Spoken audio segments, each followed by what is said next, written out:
It is hard to believe we are back at it here on this Tuesday, January the 17th. George Brauchler on the George Show, 710 KNUS. If you can hear it in my voice, I have stagnated a bit on my improvement. I just don't know what's going on with this whole thing. I don't know if the voice is sounding better or worse. I don't know if I'm getting better or worse. I've taken every pill the docs have thrown at me. And I don't know. It's just, it is a slow, wicked recovery, but you're here with me for it. The good news is I'm not contagious through the phone, but you through the phone, through the radio. Wait a minute. No, wait, what? Hold on. Wait. Yeah. You phone? Radio? Station? Wait, what the hell am I doing here then? You come in glass and there, but you are in many ways the petri dish for 710 KNUS. Okay, that makes sense. I don't know if that works or not, but folks, you can be protected from me and yet still enjoy the show, not just by listening to the show here, but you can go to the 710knus.com website, 710KNUS app. The other thing is you can go to YouTube right now. I'm on YouTube. I look relatively normal. Again, I say relatively. I just sound like I'm stalled here on this improvement. I don't know how long I'm going to have this kind of a voice or this kind of a sound. But we're going to work through it together. I am going to pop throat lozenges, these cough drops like they're Pez or something. You know, I'm going to pop these things all morning long and see if we can't get through the show. Good news. The snows are coming. I think it's good news if you're into the snow. Now, yesterday, as you recall, we try to hold the weather people accountable for their mistakes. And my God, there's a ton of them.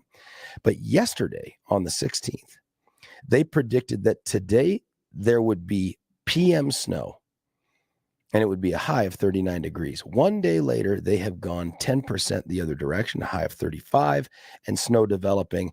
Wednesday, they originally thought snow. And listen, if you go off the pictures, and I have to, there were like 3 little snowflakes yesterday. Now there's like five snowflakes. I don't know what that means, but that feels like a big change. That is a big change. That's like 2 extra snowflakes. I don't know what it all means. Yeah, we do not know the weather to snowflake ratio they use in their graphics. I don't know. They should have that. There should be some sort of a map, a key, something. I don't get it. Yesterday, they said that Sunday there would be PM snow. Today, they backed off of that and said Monday there's a chance of snow. So once again, the weather people trying to have their cake and eat it too, telling us there's going to be this snowmageddon. I can tell you the kids right now are wondering what's going to happen. There's going to be snow this afternoon. I think they say starting at 5-ish. We've got some Boy Scout stuff I'm supposed to take the kids to. They're excited for the idea that it could get moved remotely. And then tomorrow, of course, they always dream of yet another snow day. I mean, I don't know what it is about kids. I guess I was like that as a kid too.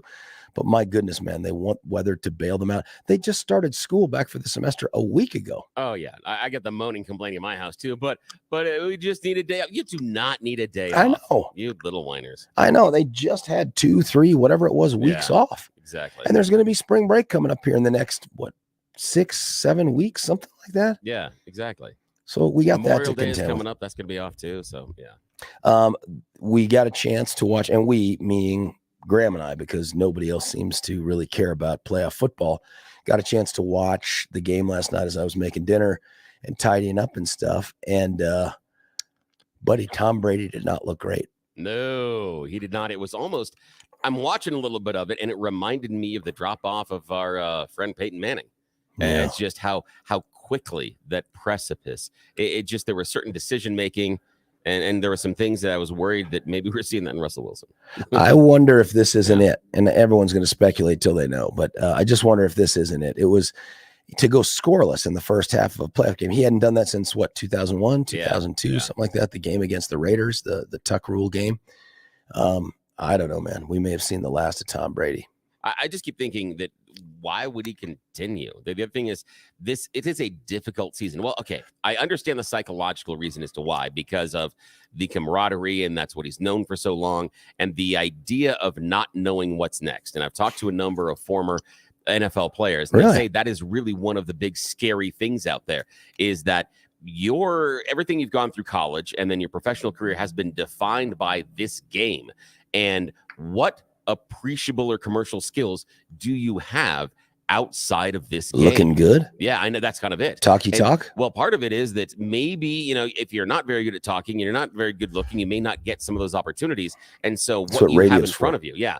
In fact, it's just a couple of weekends ago, I was in with Peter Boyles and chatting with Casey Boyer.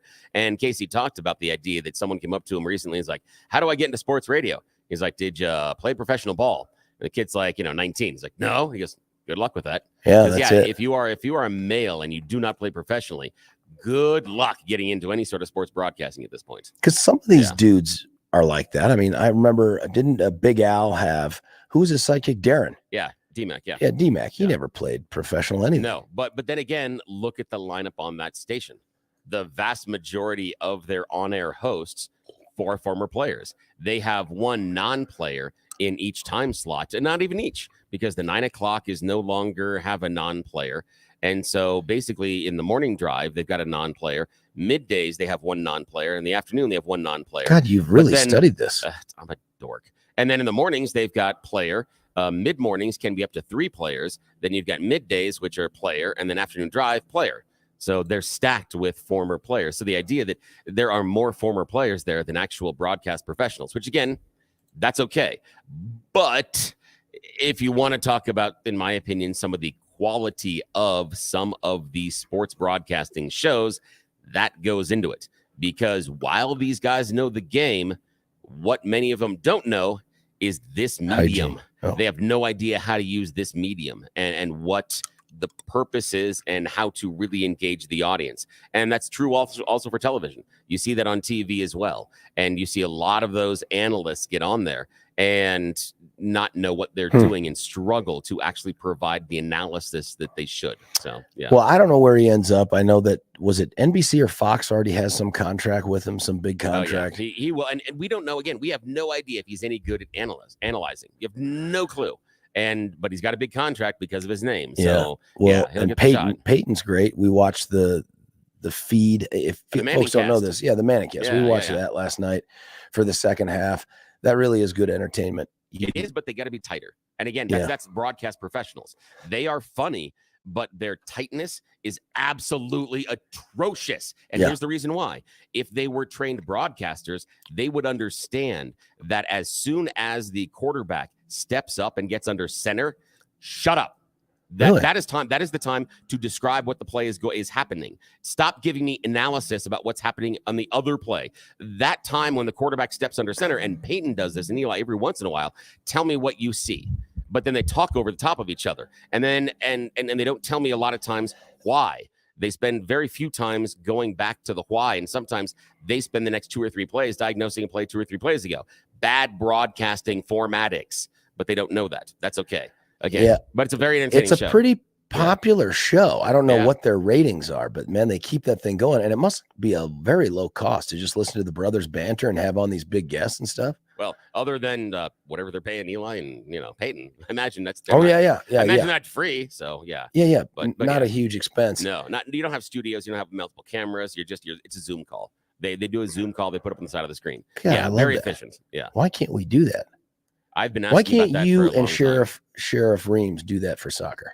I know it'd be fun. I think it would be good because my son and I have a lot of fun at soccer. We talk a lot of crap. Yeah, I see. I wouldn't understand it. There'd be a lot of this, that, and then every once in a while someone would scream goal. Now, I am going to miss at least being here for the playoff games this weekend because unless this illness somehow sidelines me, I plan on being somewhere across the planet Earth for a few days. So I'm going to miss it. That's going to suck. I don't, it's like 10 hours ahead where I'm going.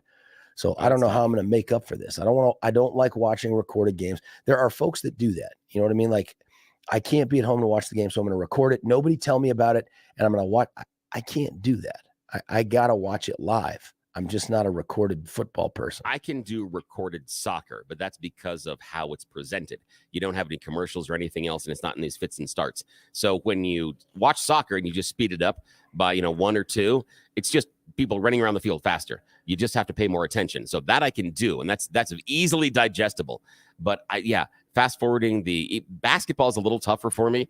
I just can't watch the recorded games. There are special people out there who can. I don't know how.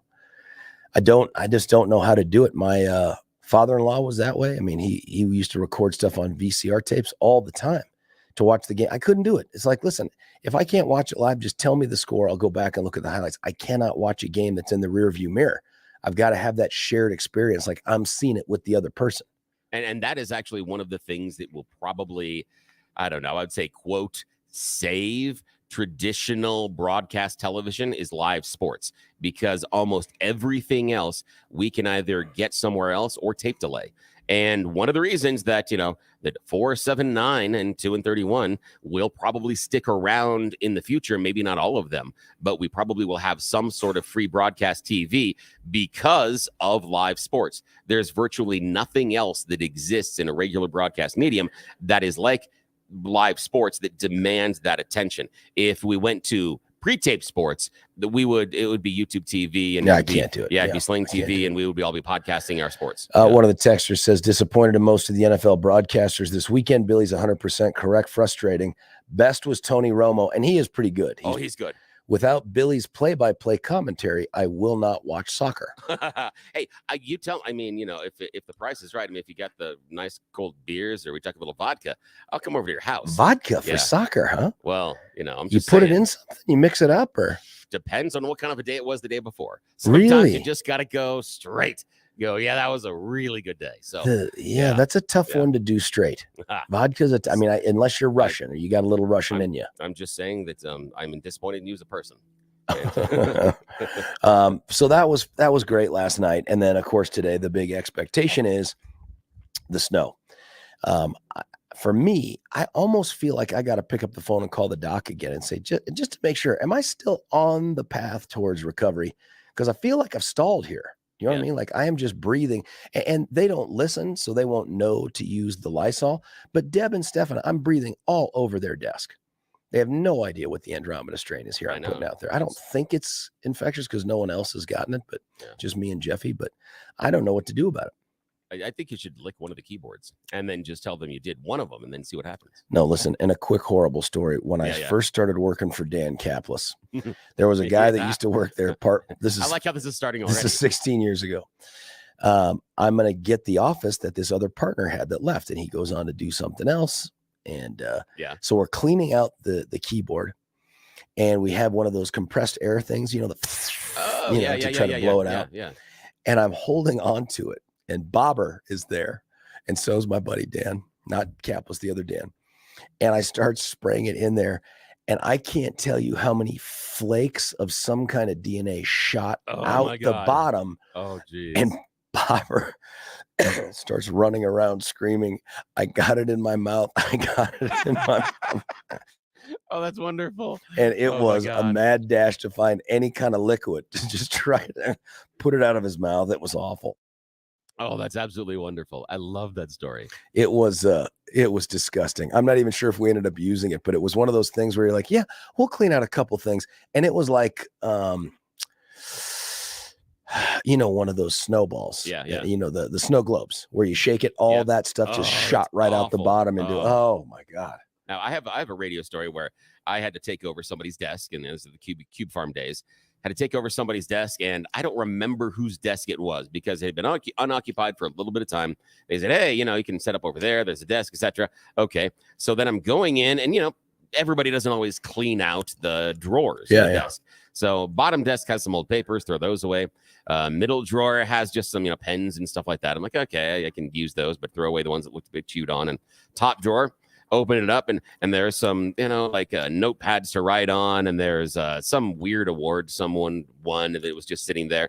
But then I pull the drawer all the way back, all the way out, and way in the back, lined up, are a series of 4 little bottles of alcohol. Oh, wait. And like one's whiskey, one's tequila, one's vodka, one's gin. And I sat there and I'm like, I do not know who had this desk, but you are now my favorite friend. Oh my gosh. I'm like, I appreciate you. You understand this industry and this business. Did those bottles go away at some point, or were they still there when you left?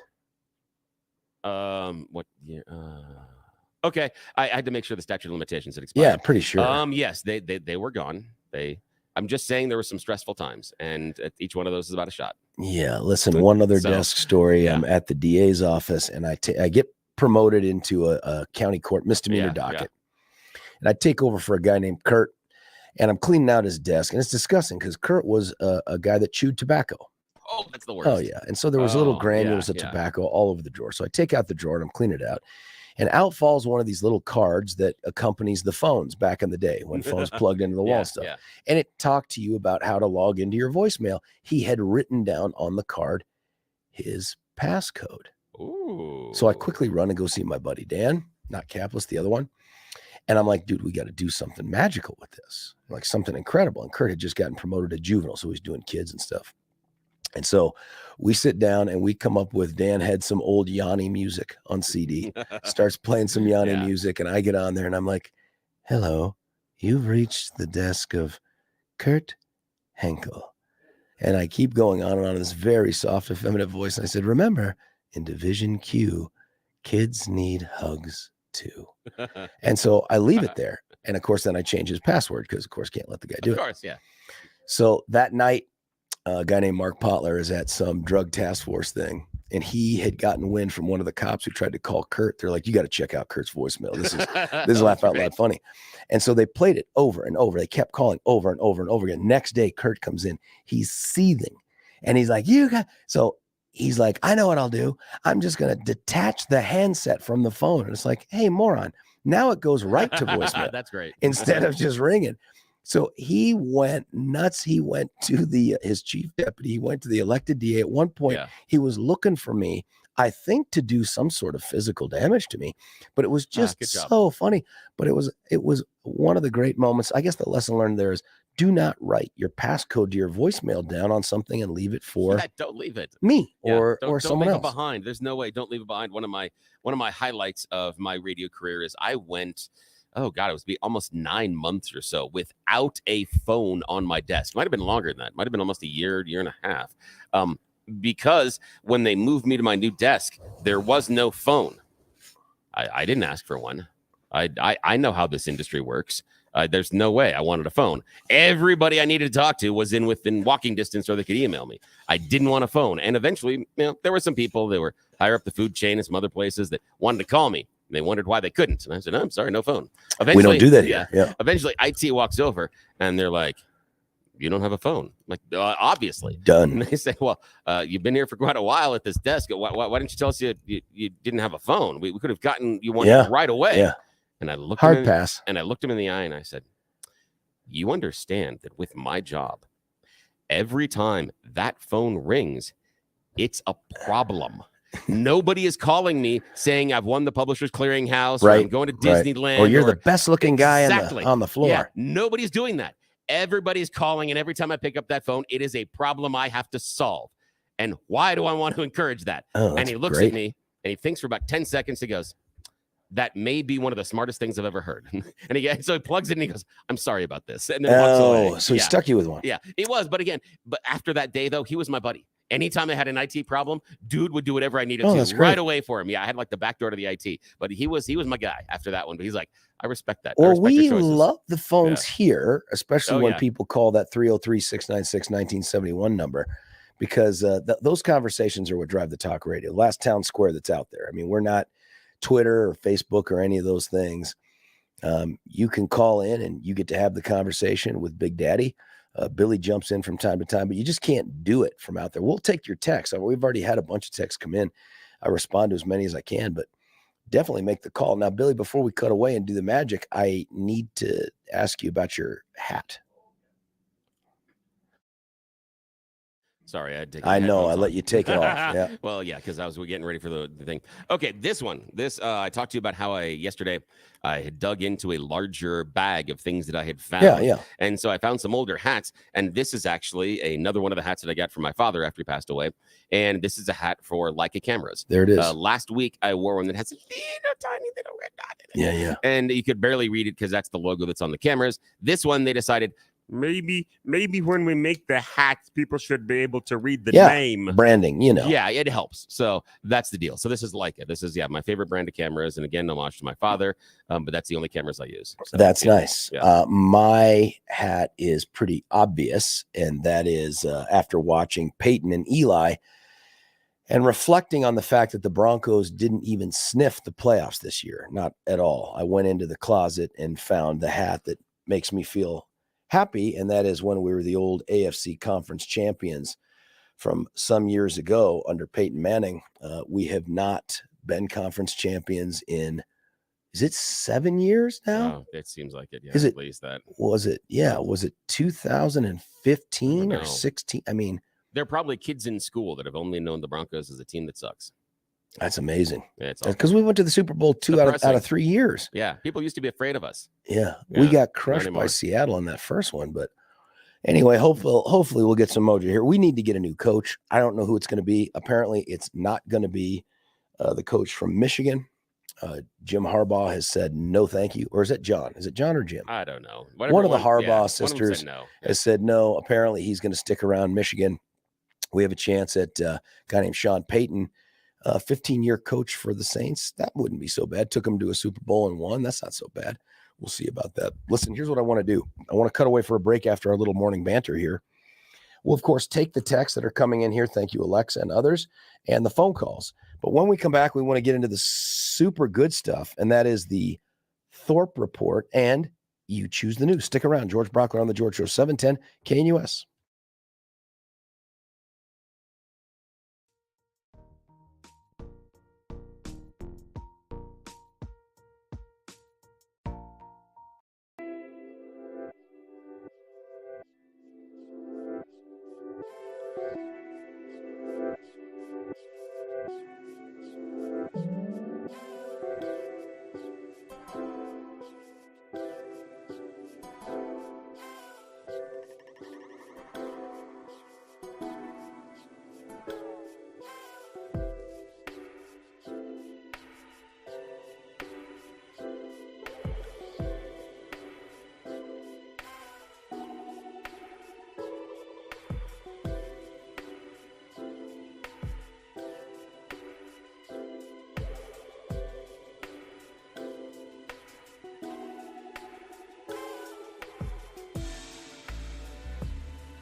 George Brauchler right back with you here on 710 KNUS. Folks texting in, Alexa in particular, desk stories. I don't know if this is a new bit, but 3 different desk stories, each one of them good. Here's one, George, gargle with hot salt water. I didn't do it 3 times a day, but I have done it. I just don't know. Maybe I'll go back home. I'll crush it after this. I'll do some hot salt water or something like that. We'll give it a shot. Here's the important part of the show. It takes place in the 6 o'clock hour. Many folks who don't tune in until 7, 8, they have no idea the magic that takes place on these very airwaves every day at about this time. It is cultivated, it is manicured, it is produced, it is handpicked by Billy. It is a combination of both news and art. I don't know how else to describe it. And just a little bit of fun thrown in there. Without further ado, it is the Thorpe Report, followed by You Choose the News. William? Good morning, sir. And you forgot the special ingredient, the hidden one, the secret sauce, my mental illnesses. There it is. Yeah, Yes, of course. Yeah. So good morning. So we've got an impactful winter storm. At least that's what the weather hippies are saying.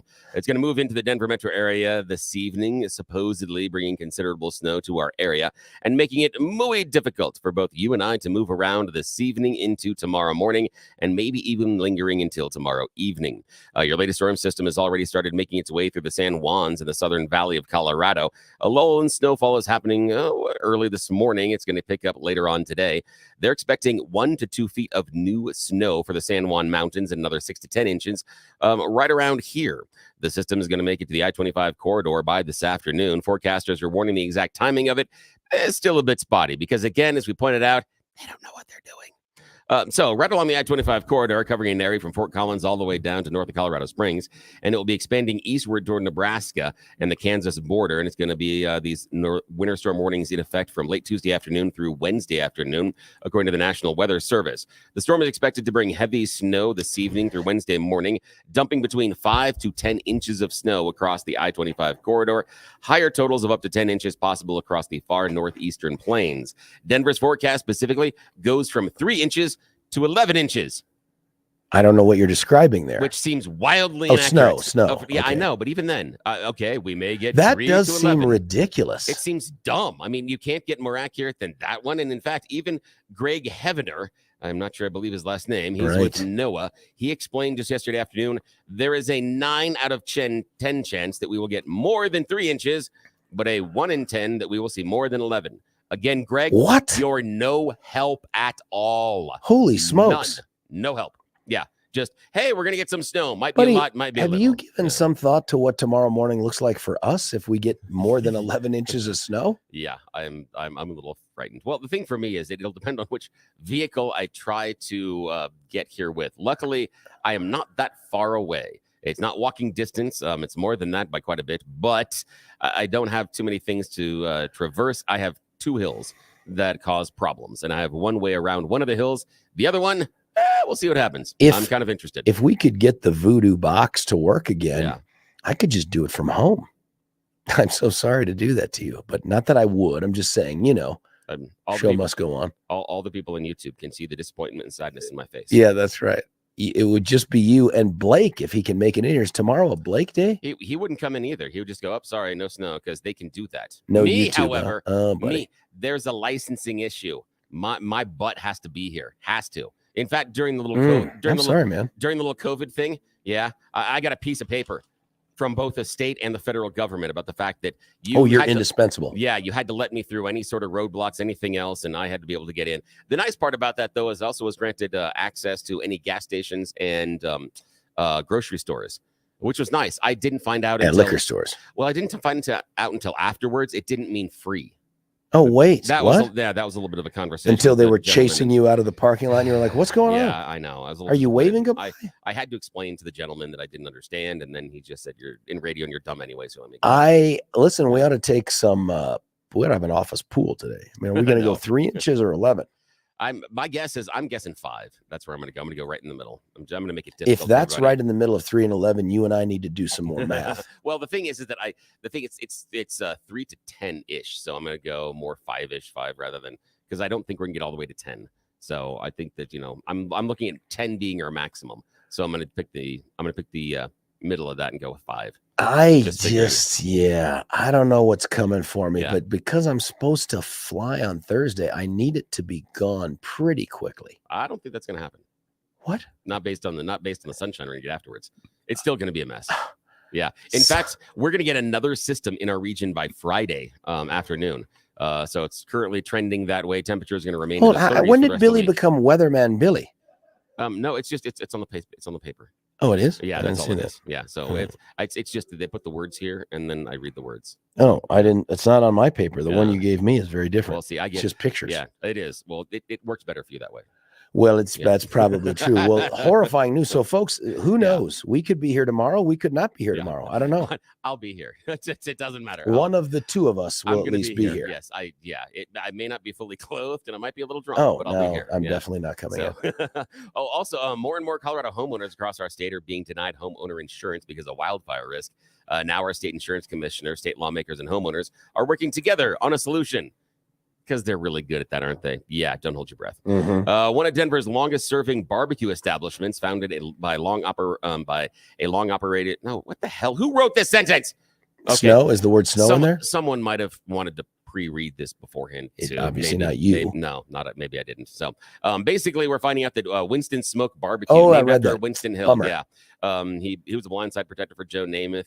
Well, he first started serving its rich pit smoked barbecue meats 43 years ago, and now they're shutting down. That's kind of sad. He was actually a bit of a protege of Daddy Bruce. Daddy Bruce helped him get his thing going. Yeah, I know. It's kind of sad when you see those older restaurants. I like the idea of those restaurants that have been in the community for a long time because I grew up in an area that had several of those, and they meant a lot to the neighborhood because there were shared experiences. Yeah. So, and then finally, only 18 months after opening their doors, the owners of Wagwan Brewery said they're closing the tap room at the end of the month, and that just sucks. Why? I didn't know. I imagine funding money. I mean, our buddies at Launchpad are still crushing it. Oh, dude. But I talked to Casey. What they're doing is absolutely amazing. They're opening like another area where they're doing distribution. You now take a look inside of your local liquor store. If you are on the east side of town, take a look because they're now distributing cans. And I know Casey's done a good job east side of town. He's working on the west side. So soon in your very neighborhood liquor store, you should be able to buy some of that delicious Launchpad Brewery stuff. And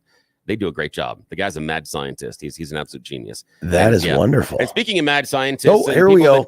Definitely aren't geniuses. Buckle up. No, yes, it is that time again where we play everybody's favorite radio news game show. You choose the news. I have scoured the interwebs for mere moments this morning to find ridiculous stories and give them really stupid headlines so we can play this fake radio news game. Why? Well, because sometimes they pay us for it. And yes, today we are sponsored by Joe Biden himself. Yes, the president is releasing his very own home detective kit for obvious reasons. We will talk about what is contained in your very special kit in mere moments. I cannot wait. But first, we must play the game. Alrighty, sir. Here are your choices this morning. Headline number 1, no touchy. Headline number 2, well, maybe they'll find out. Headline number 3, buried lead. Headline number 4, wasted or wasting. Alrighty, sir. Your choices again this morning are headline number 1, no touchy. Headline number 2, well, maybe they'll find out. Headline number 3, buried lead. And headline number 4, wasted or wasting. Your choice, sir. Only because it's a throwback to my days dating. No touchy.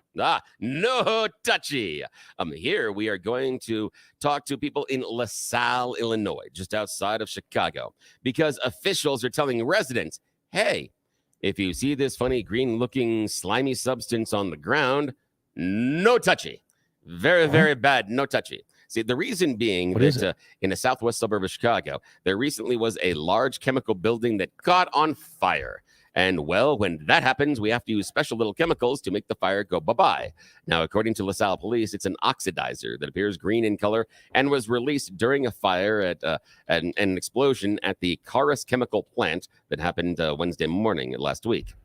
They said, whatever you do, do not touch this substance. If you see it near your residence, it can be deactivated, which makes me worry even more. Yes, it seems like it might attack you or go after the young deactivated children. Exactly. What the hell is it? Yes, so I want to know too. And here's the fun part. It's on the ground. They're just like, we're just going to put this stuff on the ground everywhere that can be deactivated. It's going to seep into your ground and your water supply. But don't worry about it. But whatever you do, don't touch it. So I'm sure there's nothing wrong with it. The department said that if you find this weird green slime around your property, you need a mixture of 1 gallon of water, 1 gallon of peroxide, and 1 gallon of vinegar just to make sure it doesn't do any of the bad stuff. Yeah. What? I know. Do we know, is it from this earth? I have no idea. I mean, I'd say that if I was younger, I might want to touch it to see if I get superpowers, but probably not the best choice. With your tongue. I wasn't always about best choices. What was that movie called, if you didn't see it, with Michael B. Jordan, a couple other guys? They, dang it, I can't remember, but they, after school, they run down this little thing. They find where a meteor has struck something in the earth. They go down, they check it out, and then they end up with superpowers. What is that called? It was a great movie. Kids loved it. No, anyway, I'll probably have it on Stefan's show this Friday. Yeah, and Text will probably tell us in a second. Of course. Yeah. All right. Okay. Choice Chronicle. Boom. Just did it. Chronicle. There Nice it job. is. Okay. Choice number 2. Maybe they'll find out. Buried lead or wasted or wasting. Wasted or wasting. It sounds like what I'm doing on the radio right now. Yes. This is coming to us all the way from across the pond in jolly old England, because experts in England are warning you, don't just waste your Bailey's Irish cream and Bailey's Castle by pouring it down the drain. That would be awful and a little bit dangerous. Yes. Do what everybody else should be doing, and that is promptly consuming it, maybe straight out of the bottle, depending on what kind of day you had. Now, see, the whiskey and cream drink is super popular over the festive time of the year. Not so popular later in January and February, especially when people try to take some time off drinking in January. And when they realize exactly what eggnog is made of, and they think, oh my God, I've got to rethink my choices in my life. Experts say if you're trying to get rid of your Bailey's or Bailey's Castle, the last thing you should do is pour it down the drain of your sink in your house. Yep. Southern Water in England is warning against it. And the reason being because it is made of cream and whiskey. And if you do not flush the P-trap inside of your sink, I know, I said that on purpose. I could have just said the little U thing in there, but I wanted to say P-trap. So see how I did that? You're welcome. And so that U-bend under the sink, it's called the P-trap. And if you do not flush the cream and substances down in there, it coagulates in that little U-tube. I'm also doing coagulation. See how that? Yeah. And so it coagulates there down at the bottom, and then it will prevent anything else from going down your tube or your sink. And then you're going to have a problem and have to pay somebody to come there and clean it out. So yes, drainage companies are saying do not just pour it down the sink without also running a lot of hot water after it, just to make sure that everything go bye-bye. But again, it's Bailey's, and you're pouring it down the sink. My Irish heritage is offended. Yeah. Completely offended. It's also still a little bit intoxicated. I would have just dumped it down, although we don't have a lot of cause for that because I drink it. But exactly. See, you do it properly. See, George is an example for all of us. Alrighty, sir. Not behind the wheel. Your final choice this morning, sir. Maybe they'll find out, or buried lead. Buried lead. Buried lead, definitely. This was a strange buried lead in a story that I found out of France recently, because the story talks about a French hunter who was shot dead by a man who mistook him for a wild boar. Lots of questions involved here. The gentleman got a 2-year suspended sentence after the government outlined rules for the sport. Now, the issue is this. The problem is they talked about now they're going to ban the shooter from hunting for life. Because the hunt leader got an 18-month suspended sentence, a 5-year ban on hunting instead of banning for life. And it was the death of a 25-year-old man. It caused outrage in the local area because he was just outside of his house chopping wood. Somehow the hunting party said, wow, that upright human looks an awful lot like a hairy pig, and we must kill him immediately. So, yes, they shot him. And here's why the lead is buried. Way down in the final 2/3 of the article. It outlines on Monday, President Emmanuel Macron said he's going to tighten the rules against hunting under the influence of drugs or alcohol and strengthen training requirements and set up digital systems to warn other countryside users away from the active hunting zones. I think we should go over that again. Yeah, say it again. Tighten the rules against hunting under the influence of drugs or alcohol. I'm sorry. That was that was acceptable beforehand. We had a limit of how many drugs or how much liquor we could have before we took the gun out and we started shooting at things. I'm just saying, maybe this is the reason that this hunting party saw another human being and determined him to be a wild animal. I look at this and think, tighten the rules? Excuse me? Excuse me?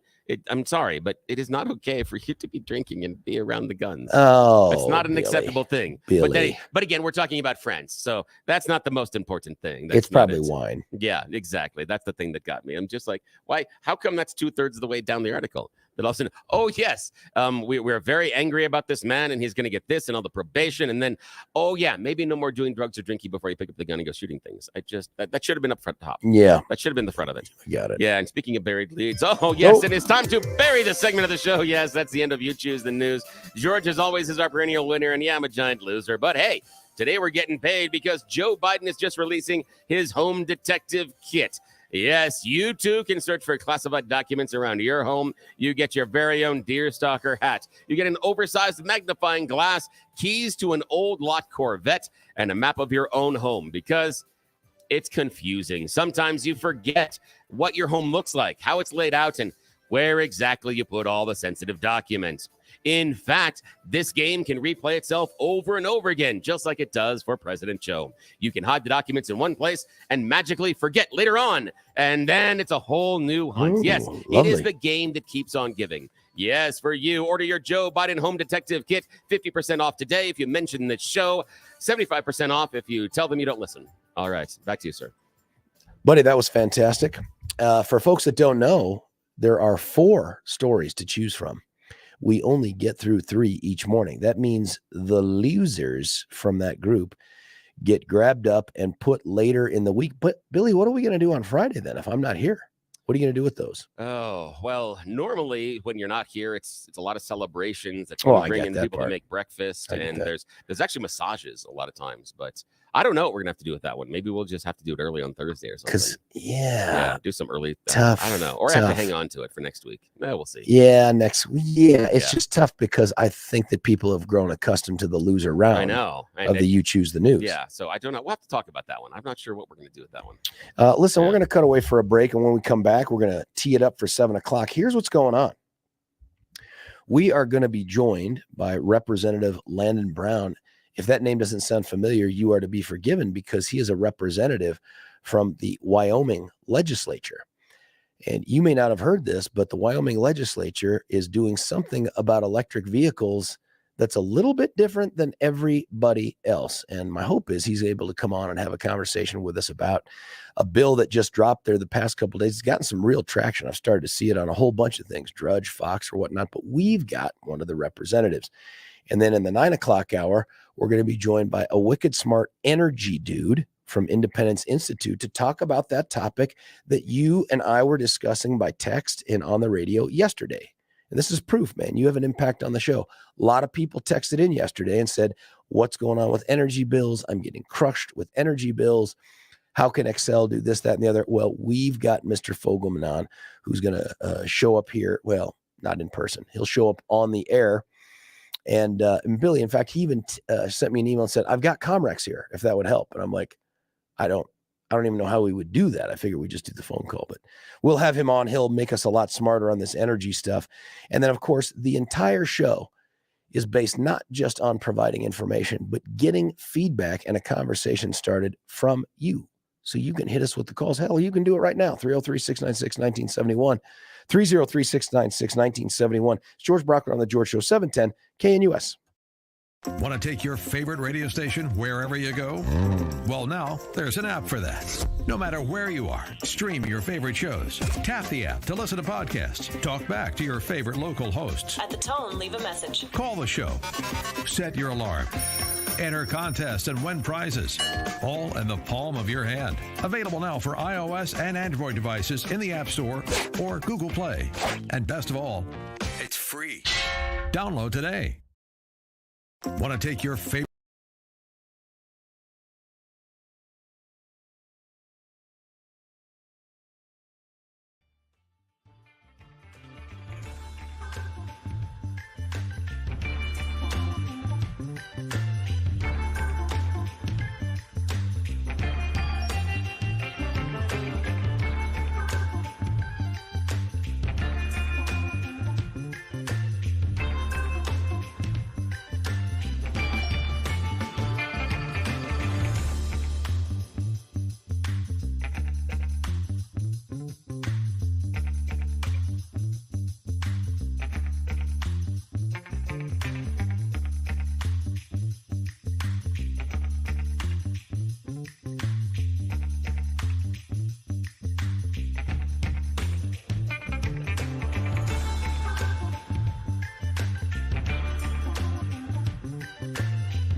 I'd sing along with this voice. Yeah, I don't have that high range yet. I can't do it. That's a little bit of Boston right here on 710 KNUS. Me like you quite a bit. George Brauchler back with you. We have some stories here. Alexa has 3 of these desk stories. And at the risk of starting up a text thread from a bunch of texters about desk stories, I'm going to read a couple of them. And then, Billy, you've got something. Desk story number 1, Fred started a new company. She pulled out the desk drawer. Previous person had written a note to tell the new employee how horrible the company was. That person was right. And my friend quit within 2 weeks and left the note. Here's another one. This is from our buddy Alexa. Employee left and we finally were replacing him. His coworkers went to clean out the drawers. The guy had kept food in the drawers. Oh my good God. Several dead mice were found. They could get in the drawers, but not back out. Oh my sweet goodness. That's like an ASPCA moment there too. Billy, what do you got? There goes. There's the mic button. This is one when I took over for Casey when I was working with Pete. And Casey has an area on a desk. And I went over there, and it was something very important to me that when I took over that spot, I didn't change a thing. In fact, I didn't even remove the picture of Casey and his family. I kept everything exactly the same. And the reason for that was important to me, that I had to remember and understand that where the show and what I was doing with Pete isn't because I'm here, it's because of everything else that Casey and Pete had done before me, that I needed to understand the platform and I needed to understand, the concrete foundation that they had set in order to make sure that concrete? The show, it really was for where they were going. And so I had to, for me, it was about honoring the work that they had did and understand what we were doing going forward, because Pete and I had a conversation when I was taking over, and we went outside the building and we talked and we said, okay, how do we want to approach this and what do we want to do? And I've talked about it when he was retiring, that we talked about creating a persona and a personality for the show, that there is a brand identity like Target. When you walk into a Target, you know what you're going to expect regardless of the Target that you walk into. Same thing with McDonald's and King Soopers. Regardless of what you buy or get out of that store, there is an identity in what you expect it to fulfill. And so we were talking about that identity. So for me, it was incredibly important to not break that identity. So I still worked out of Casey's desk for the number of years that I worked with Pete after he left. That is crazy. Yeah, probably a good practice, but it's worked so far. Now, of course, I've screwed that whole thing up. Now, listen, stick around. We're going to get Representative Landon Brown from Wyoming. He's going to talk to us about something that they're doing with electric vehicles. It's a little bit different than what we're doing here and in California, New York. George Brauchler, 710 KNUS.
George Brauchler right back with you here. Hour 2 of 4 on 710 KNUS. Of course, at 10 o'clock, Charlie Kirk will take over.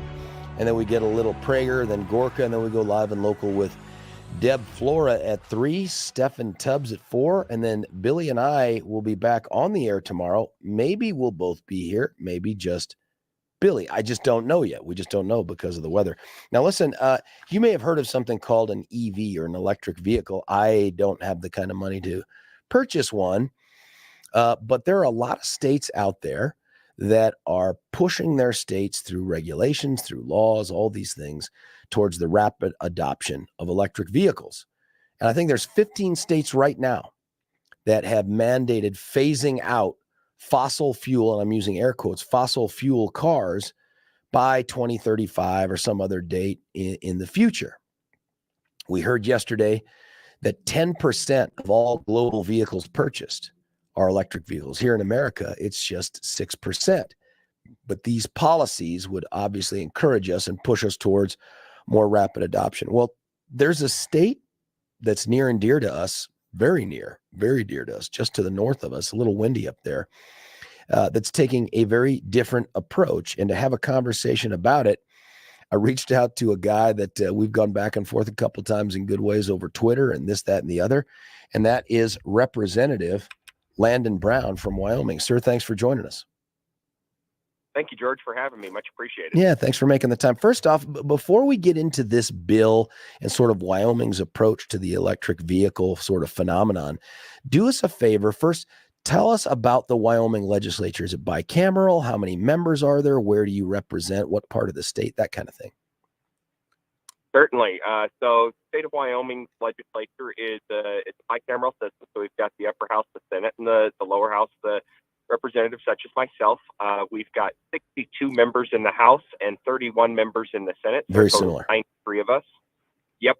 Very, very similar to Colorado. And then myself, I represent, near and dear to the heart of Cheyenne. So just 100 miles north of you guys. Oh, that's great. I've got a very, very small portion of the internal city of Cheyenne. Now, where was undergrad for you? Undergrad was at Bellevue University over in Nebraska, and then I did the University of Wyoming for my master's. Okay, so you still got the cowboy connection.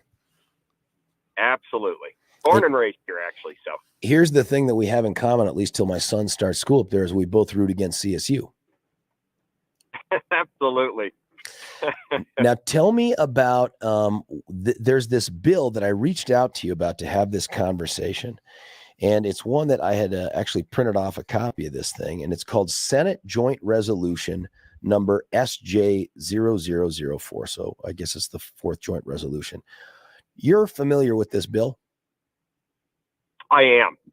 It's, and so to point it off, just to be forthright with it, the biggest thing to make sure that everybody understands is this is a joint resolution, which is not the effective law that we would have here in the state of Wyoming. Those would be Senate files or House bills. This joint resolution is more of a resolution just by the two bodies of the House if it passes both bodies and is signed, not necessarily even have to be signed by the governor. This is just our statement, that we believe that electric vehicles have their place, but it's certainly not going to be the overwhelming majority here in Wyoming. So in this particular case, it seems like Wyoming has said, we're going to go a different direction from California. And with this joint resolution, and I'm glad that you clarified that, because one of the things I thought of, and I didn't even ask this, Landon, do they have Democrats up in Wyoming?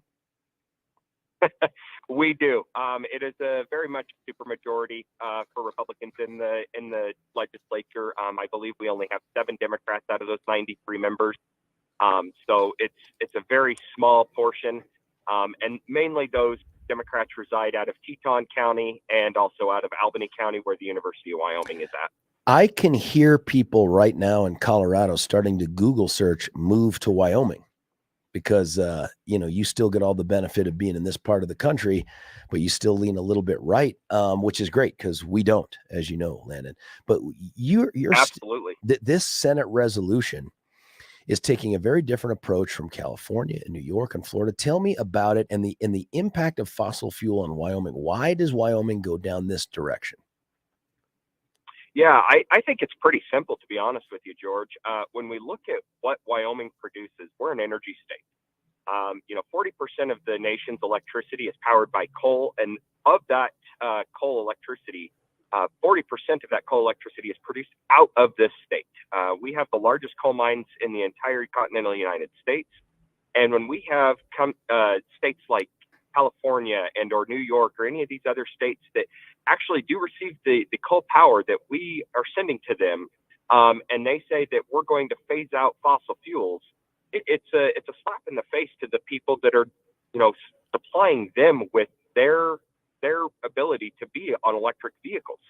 And I think it's also very important to note that one of the things that we've seen, ramping up here in the state of Wyoming over the past 10 to 15 years is wind electricity.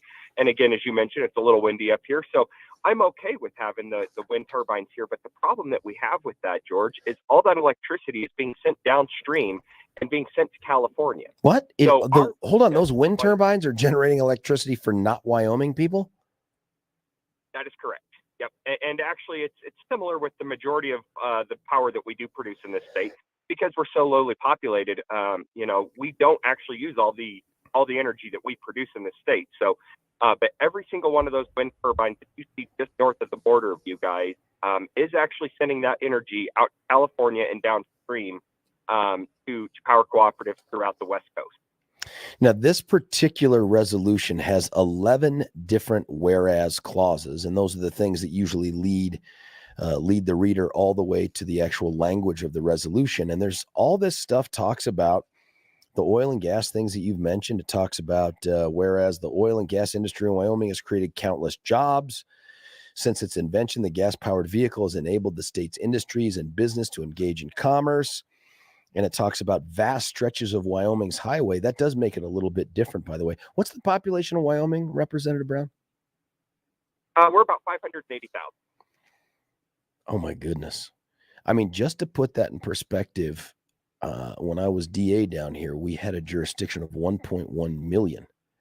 That's just about double that. That gives me some real perspective for a great big state up there. That's the driving to and from is a big deal. My guess is you don't have a ton of like people jammed in like Southern California. No, the joke up here is that Wyoming is one really big town with really long streets in between. And it honestly is the way that we live as well. The degrees of separation from everybody who knows everybody is, 1.5 to 2 degrees. We certainly don't have the people piled on top of each other like you see in Southern California and in New York. We have room to breathe and we value that. Two of the other things that are referenced here in the whereas clauses deal specifically with the batteries that are used for electric vehicles.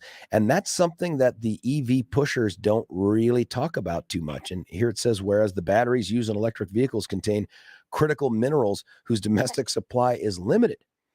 Critical minerals used in electric batteries are not easily recyclable or disposable. Those are two pretty big punches, I think, at California and the other states that are going this direction. Absolutely. And I think it's also very important to note that we just passed on a first reading yesterday a bill here in Wyoming to also assist us with becoming an agreement state with the Nuclear Regulatory Commission to mine rare earth minerals that may have nuclear waste associated with them. And that's because we actually have found rare earth mineral deposits, some of which could be the largest in the entire world. Wow. If that comes to be. And here comes the exact same issue that we see with everything else from the left, George, is as long as it's not in their backyard, we don't have to worry about it. And so, unfortunately, the coal, oil, and natural gas that powers their homes, they don't see it, they don't think about it, so they want to get rid of it until the rolling brownouts start happening. Well, the same thing is going to happen to us if we start mining these rare earth minerals. We're going to be the ones with the big deposits and the big mines sitting on our landscapes to power their vehicles. And I think the other one that's very important is the toxic waste that comes out of these. There's really no serious incentivization right now to find a solid way to recycle these batteries after 10 to 15 What years. happens to them? What do you do? there's a couple of different ways, and I will say that the one thing that I am aware of is Tesla is working very hard on trying to utilize a recyclable material, but it's just almost impossible at this point. So they become toxic waste, and so they're going to end up going to the landfill just like everything else. But they're going to have to be discarded in a certain way that I don't know that very many people are aware of how toxic that actually can become. And what we don't want to see is these batteries becoming Superfund sites by the EPA in the future. Yeah, for what it's worth, Representative Landon Brown from Wyoming, as you're talking, I'm getting texts in here. Here's one. I love Wyoming, and it's on the top of my relocate states as Colorado keeps stripping rights away and giving them to criminals. Man, I think you're actually you're gonna get some new residents here as a result of this. I will tell you, we certainly are a live and let live state, and we're, some of the things that we value here in this state and the way that we look to pride ourselves is Wyoming is what America was, and we will continue to live that way. One other thing that caught my eye was one of these whereas clauses calls it the misadventure of electric vehicles. I've never seen anything like that. I thought that was pretty clever. And then we get to the phasing out and the sale of new electric vehicles. Do you have a sense right now of how many EVs there are in Wyoming? I actually do. I ran a state law a couple of years ago, as a matter of fact, to up our registration on electric vehicles, because one of the things that they also don't contribute to is our gasoline tax, which pays for all of our roads. Right here, same here. That was and so that was a very unique situation for me to recognize that their heavier vehicles are doing more damage to our roads than their gasoline counterparts, and yet they're not paying for the services. So we raised that to $250 for a registration fee, and then we put that money into our highway fund. And at that time, 2 years ago, we had just under 300 electric vehicles. So not a substantial amount, but it is enough that we want to recognize that our bread and butter is from our coal, oil, and natural gas brethren that are out there pushing their butts to the cold weather and making sure that we're able to drive our gas-powered vehicles every day. Now, some of the states like Colorado actually provide a tax incentive for people to buy the plug-ins and the electric vehicles. Does Wyoming do that? No, we do not. As a matter of fact, there was talk at that same time frame during the bill that I ran 2 years ago. There was a discussion to incentivize gasoline engines all over again. But one of the things that Wyoming again prides itself on is small government, and so we don't want to push ourselves into a position of the government enticing individuals on their freedom of choice, and so that was subsequently squashed. I'm glad you said that too, because what is noteworthy about this resolution versus how it's being described is, you've probably seen some of these articles. They talk about it as Wyoming is going to ban electric vehicles by 2035. That's not actually and what I think says. It's more aspirational, right? Like it's much more like we want to lean that direction and we encourage this. Am I saying it wrong? No, you are absolutely spot on, George, and that's exactly what we're trying to say is, we recognize that people are going to want to buy electric vehicles, but that is certainly not what powers our state. The power that comes from our state, it comes out of the ground, and we want to take care of the people that are bringing it out of the ground, and that is by utilizing the vehicles that utilize their fuel. So there's three sections for this thing. It says the legislature encourages and expresses as a goal the sale of new electric vehicles in the state be phased out by 2035. Section 2, legislature encourages Wyoming's industries and citizens to limit the sale and purchase of new electric vehicles in Wyoming. And then Section 3, I thought this one was interesting too, that the Secretary of State of Wyoming transmit copies of this resolution to the President of the United States, each member of Wyoming's congressional delegation. Do you have 3? We do. Yep. 2 senators and a representative. The President of the United States Senate, the Speaker of the United States House of Representatives, the Governor of Wyoming, and the Governor of California. George, that is my favorite part of this entire resolution. It's literally just making sure that we let everybody know that Washington, D.C. can push as hard as they want with their Green New Deal and their little bits and pieces they get through their, omnibus bills. But Wyoming is going to stand firm on our state's rights to dictate the way that our citizens want to live. And we're certainly not going to allow the governor of California to dictate how our citizens live either. So absolutely my favorite part of this resolution is to make sure that they all recognize that Wyoming stands for our citizens' rights. Here's a texter. What is Wyoming doing to prepare its infrastructure for the amount of people who will migrate there as a result of being sensible? Well, I can tell you that we have seen an increase in growth for citizens coming up here, and it's been since COVID really hit and people recognizing what Wyoming has to offer.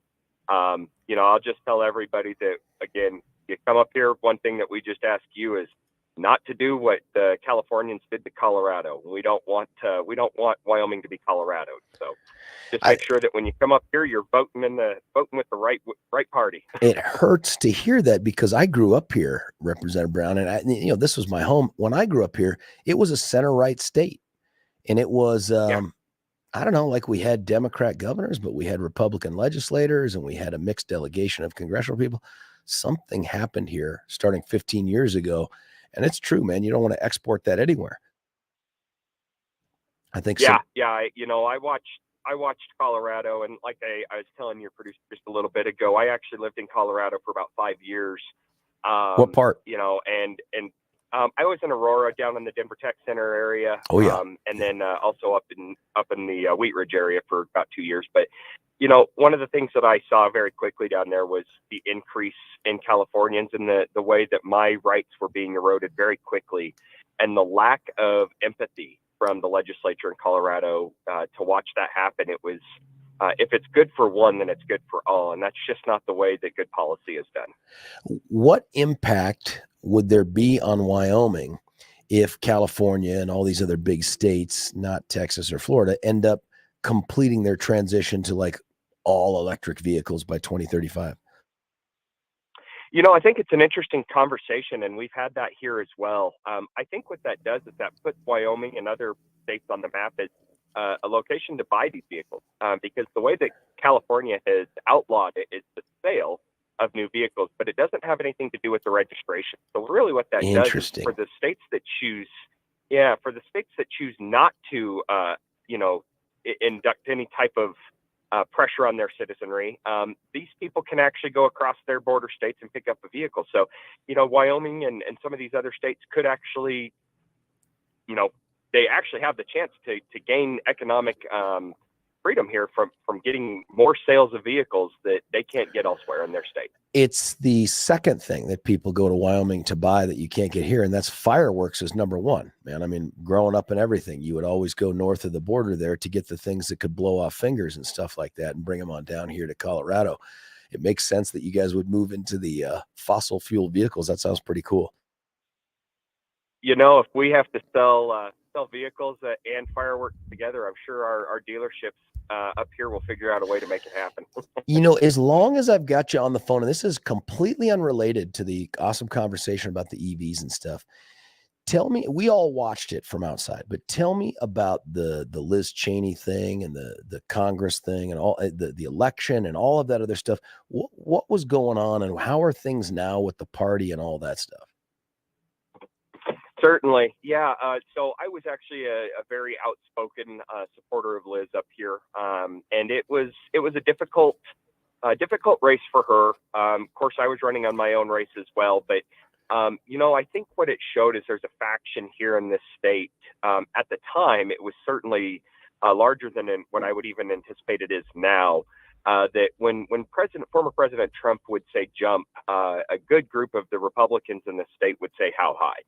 And there was just a very strong tie to former President Trump. And, as one of his supporters, when I voted for him in 2016, I believe in his policies and I believe in the way that he worked. Yeah. But what I saw on January 6th changed my mind completely. And so I think it shows a faction that is growing ever so much in the country. I think we're a microcosm of the country here, but maybe a little bit more on the microscope that shows what's going on, because we had a 70-30 split. She lost by 40 points, and that's not even a landslide victory. That's a real whooping is really what it comes down to. But it was a difficult race for her.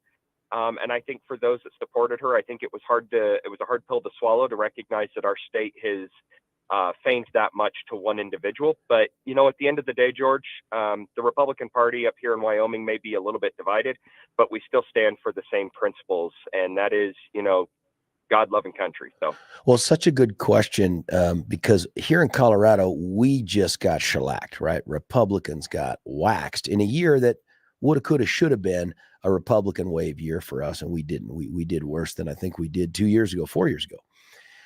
And the party is going through some fits and spurts and growing pains. We're going to have a new chairman, but there's some real significant fissures in their party down here. In fact, there are some who want to conduct, in my opinion, some kind of a purity purge and try to get people out who aren't Trump enough, or who aren't MAGA enough, or who aren't whatever it is enough, whatever that thing is.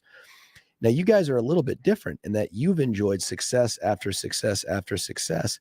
Are you going through something similar? Do you see things like that up in Wyoming, or is it different?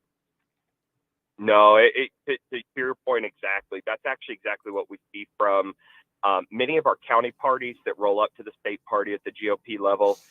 We actually see a lot of that same purity test, the litmus test of, if you're not voting with the platform 80% of the time, you can't call yourself a Republican. There's a push to actually get the government out of running the elections and allowing the parties to run their elections and then choose their own candidates.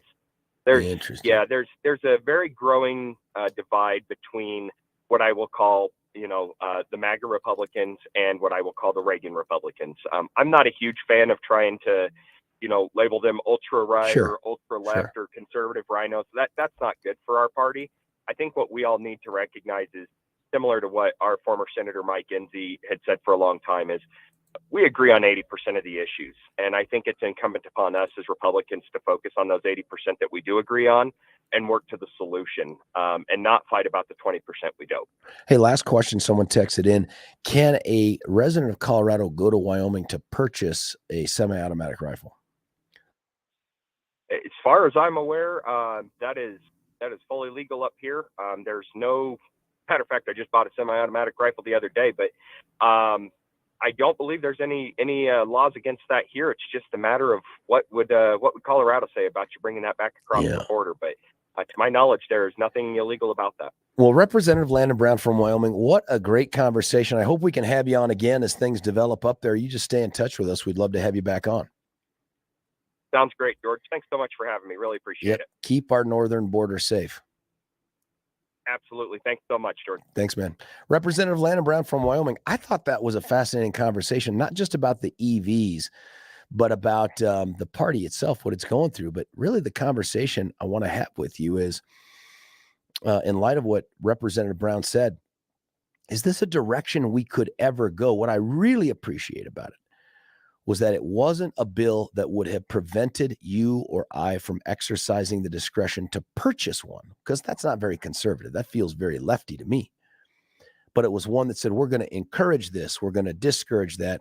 And then the best part was they're going to send the resolution to Gavin out there in California. I'd love to know your thoughts, your reaction to that interview. 303-696-1971, 303-696-1971. George Brauchler on The George Show, 710 KNUS.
What's going on right here on 710 KNUS? I'll tell you what it is. It's text. Would love to have the calls as well. 303-696-1971.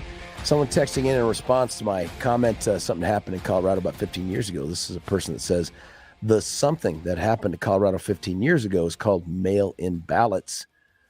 Take the Trump factor totally out of it. It's been going on long before him. Has it been 15 years that we've been doing mail-in ballots? I'm not sure if that's right or not. Here's another one. It's about he supported Cheney. Can Coloradans buy semi-automatic rifles? There's a reason Wyoming was. This is a guy who lived there. This is interesting. People say dinosaurs are extinct, but they've never seen the Wyoming legislature in action. There's a reason Wyoming's youth leaves in droves. The time zone in Wyoming is 80 years ago, standard time. And then I said, really? He said, yes, there's a reason Wyoming was 500,000 people when I graduated high school in 1975, and it's the same population now. Wyoming would not survive without federal tax dollars. I don't know what that means. That's interesting. I'd love to hear about that. I didn't know that that was true. In terms of the electric vehicles, as Billy and I are talking off air, should Colorado move away from subsidizing electric vehicles? Is that the way we should be going and take a page out of Wyoming's book? Should we be focusing on the fossil fuel vehicles? Now, the one part I didn't talk to Representative Brown about was, what about the impact on the environment? But I think his response would be, we put that in there in this bill. I should have asked him what he thought the likelihood it would get passed. But he's talking about all those rare earth minerals that require all of that mining, which can't be good for Gaia. That's Earth, of course. And trying to recycle the unrecyclable batteries. Those are all things that have a negative impact on the environment. So should we be focusing instead on just creating more efficient fossil fuel vehicles and push back on the notion that we should do some sort of a tax incentive for EVs? Now, I said I can't afford an EV. Billy said, yes, you can. The Leaf. And I said that, okay, I should have said I can't afford a cool electric vehicle because the Leaf ain't cool. But I'm interested to know if you have one. And if you got one, why did you? I mean, listen, the vast majority of folks that listen to this show, not all of them, but a good chunk of them are center-right folks. And I'm interested in knowing, did you buy an electric vehicle? If so, why? I don't own one. I do own a hybrid. I told you that. I got that Toyota RAV4.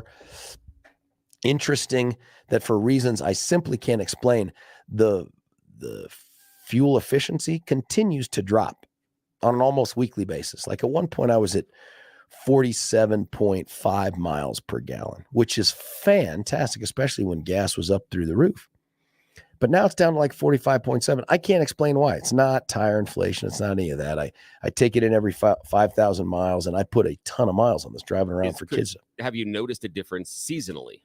Like, have you noticed that it's higher in the summer and less in the winter? And the only reason being is because that is one of the drawbacks for our climate for long-term EV use is that the batteries do not hold their same charge. An example of this would be, let's say you're charging the Tesla Semi, which would be ridiculous and silly, but it has a usual number of 300 miles. So it's a round number. So the 300 miles that you get a charge in the summer, when you're charging in the winter, your charge might only get you 250 miles and might take you as much as a third longer. But this is a hybrid, so it's a little bit different. I haven't noticed it be seasonal. Batteries, though. It would somewhat depend on battery life retention. I don't know. I haven't noticed that because now I've had it for more than a year. So I had it through a winter and it was still doing great. But somewhere around the 25,000 mile checkup thing, I noticed it started to take a little bit of a hit in the miles per gallon. I don't know why it became competitive for me, but it did.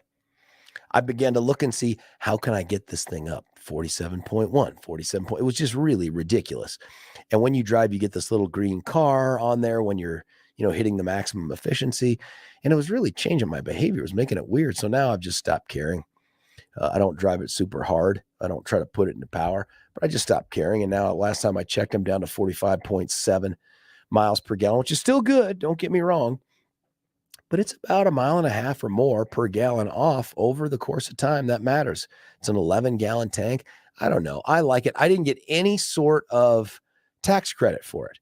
Unless you have a plug-in, a hybrid, or you have a straight up electric vehicle, you get nothing from Uncle Sammy and nothing from the state of Colorado. Should we be moving to do away with those types of tax incentives for the EVs? 303-696-1971. Here's one trying to explain the change in Colorado. It was legalized marijuana. I tend to agree with that, by the way. I don't think it was the mail-in ballots. Our downfall started with that dang John Denver dude. Oh, that's so funny. Wyoming is a taker state, getting about $1.1 in federal money for what its residents pays to the IRS. That would be too much for $500,000 to make. Wyoming has 3 interstate highways, for example. Is that the tax trade-off? Is that where they end up going upside down with taxes? Because it sounds like they're a net exporter of energy as well. That's got to happen. You hit 50, gas mileage becomes important when you hit 50. Funny. How's that hybrid when it's 29 below zero? Don't know yet. Mercifully, I haven't had to drive 29 below zero, but I'll tell you what, it does fine in the snow. If they don't force us to buy an electric vehicle, it will evolve. Now we're rebellious. What does that mean? If they don't force us to buy an electric vehicle, it will evolve. We'll come up with a different model of this thing. I don't know. 303-696-1971. Interested. Have you considered buying an electric vehicle? And if so, why? Or why not? Why wouldn't you do it? I've thought about it. I even looked at it.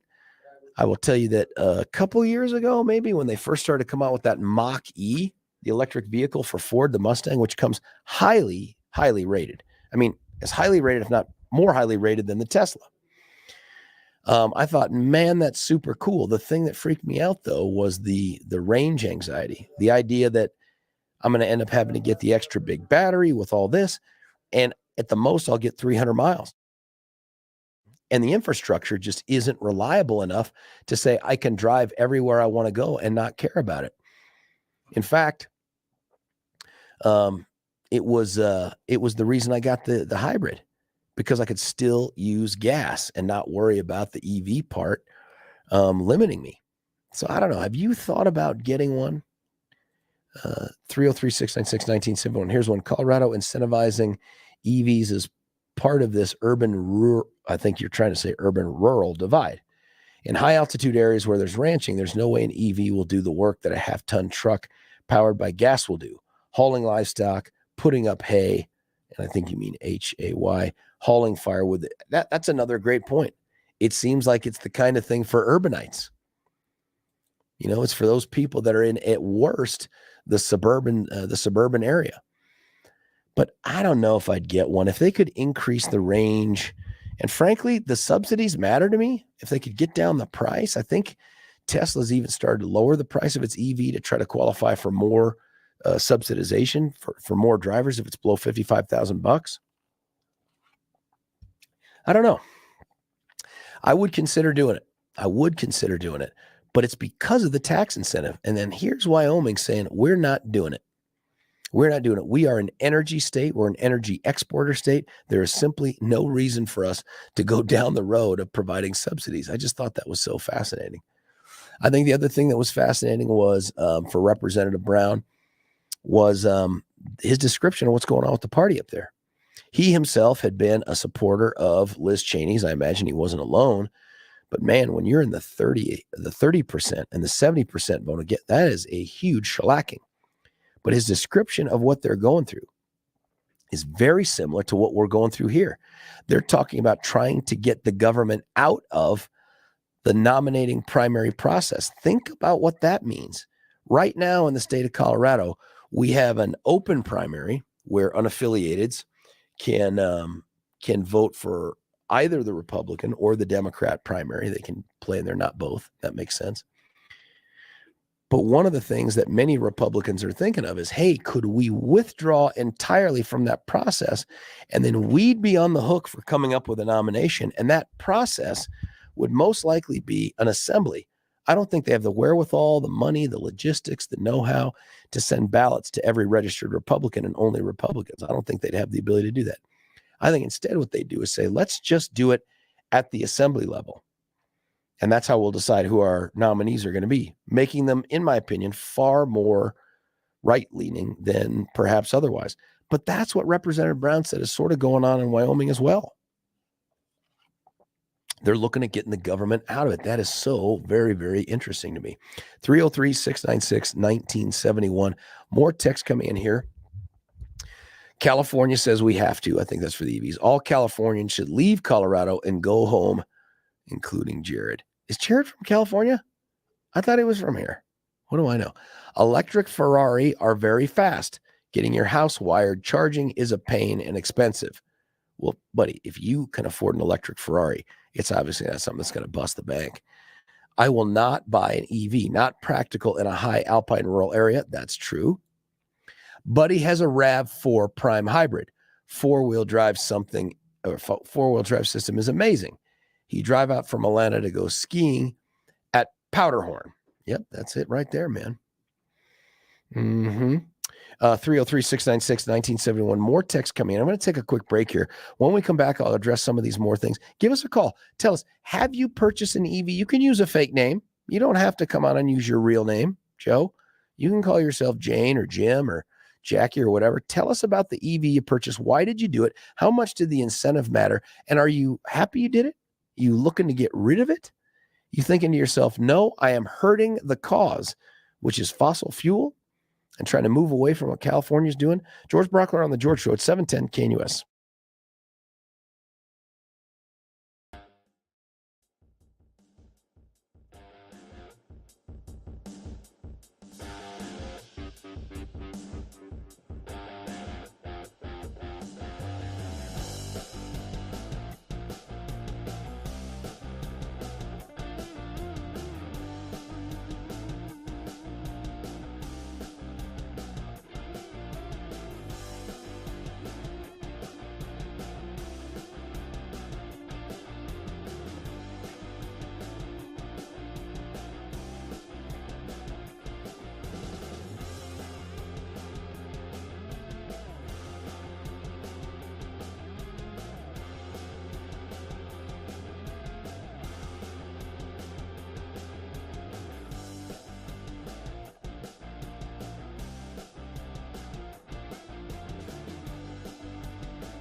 George Brauchler right back with you here, 710 KNUS. The numbers, as always, 303-696-1971. Someone clarifying Jared was born here, moved to California in high school. That RAV4 Prime Hybrid is 300 horsepower. My buddy drives the RAV4 in electric mode when running errands in suburbia, often charging the vehicle while food shopping. Or, Pardon me, George. George got a question for you. yeah. If Jared lived in California for a while, do you think we could trade him to the Chargers for Justin Herbert? Buddy, we could use Justin Herbert right now. Just an idea. I'm just That's spitballing. such a great idea. I am interested, though, in this RAV4 Prime thing. If there's a way to just drive it in electric mode, you're going to have to tell me how to do that, because I've been driving it now for like 15 months. I didn't know there was an electric mode. I just keep driving it around like it's a hybrid mode. Going right to the phone lines. Patrick, you're on 710 KNUS. Patrick, what do you think? Well, I'm out in California, and my daughter has a Tesla. I've got two friends that have a Tesla. There are a lot of Teslas out here, and I've got a hybrid. And you're right, on the hybrid, I was going nuts watching my mileage.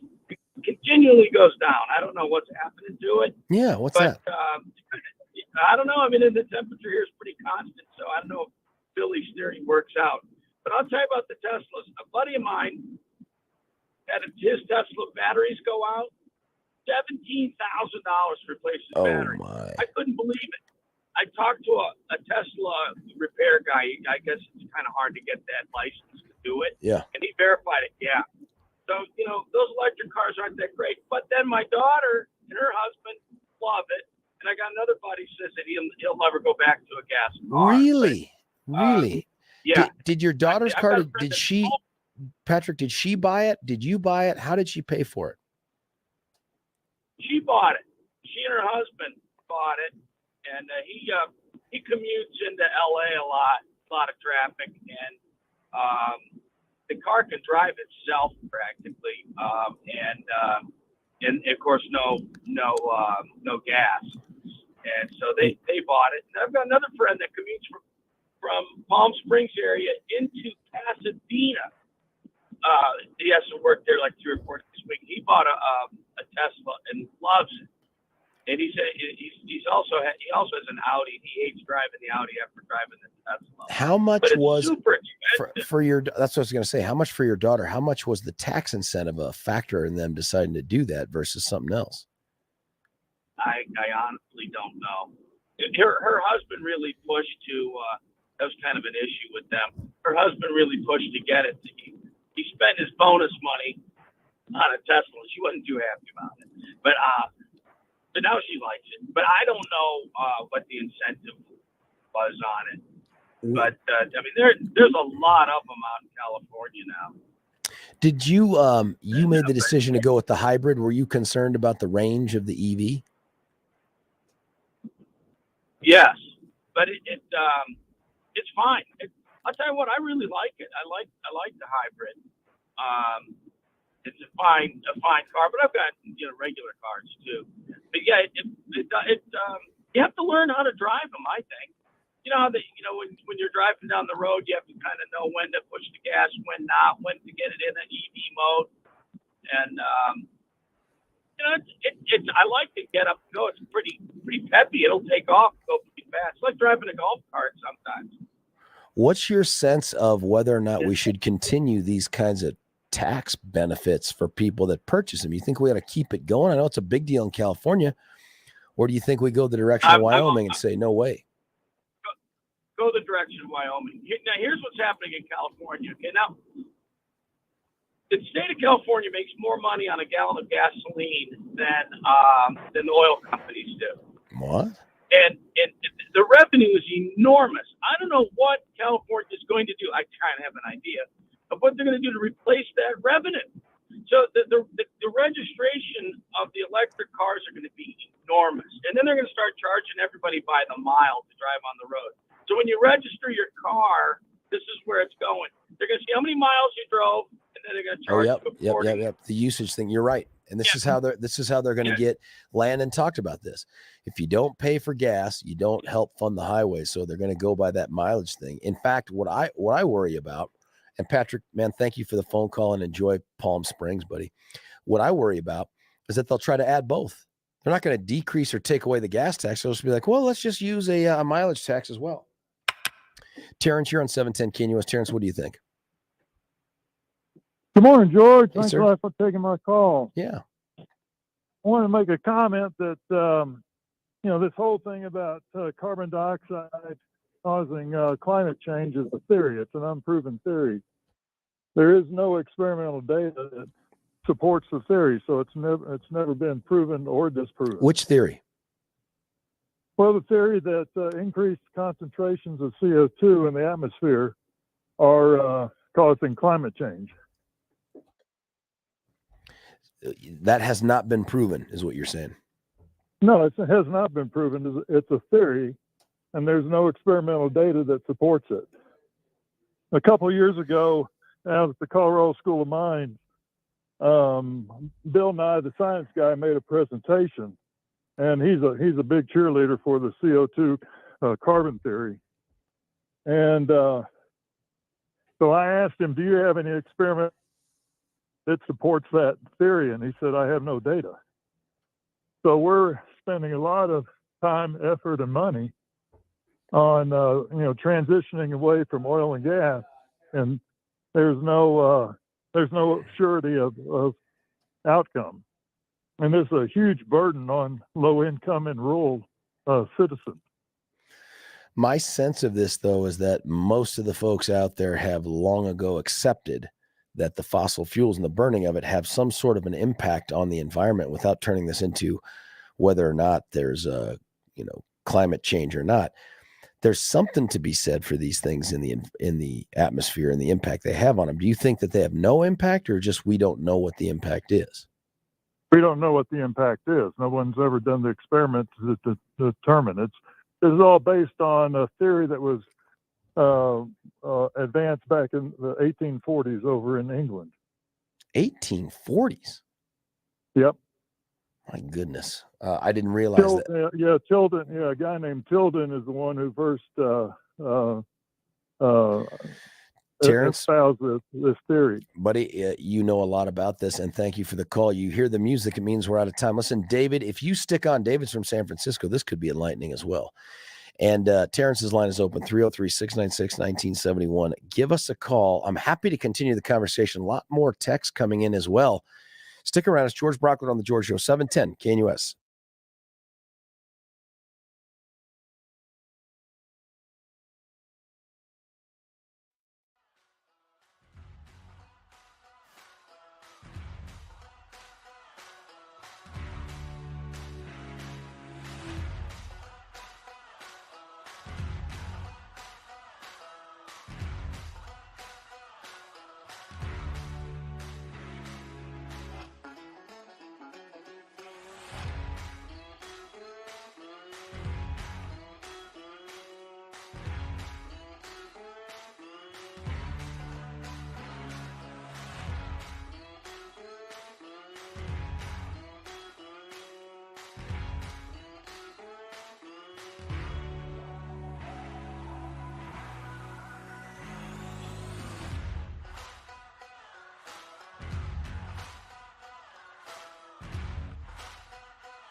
Happy third hour of the Tuesday, 17 January show. George Brauchler in the saddle with you until 10 o'clock.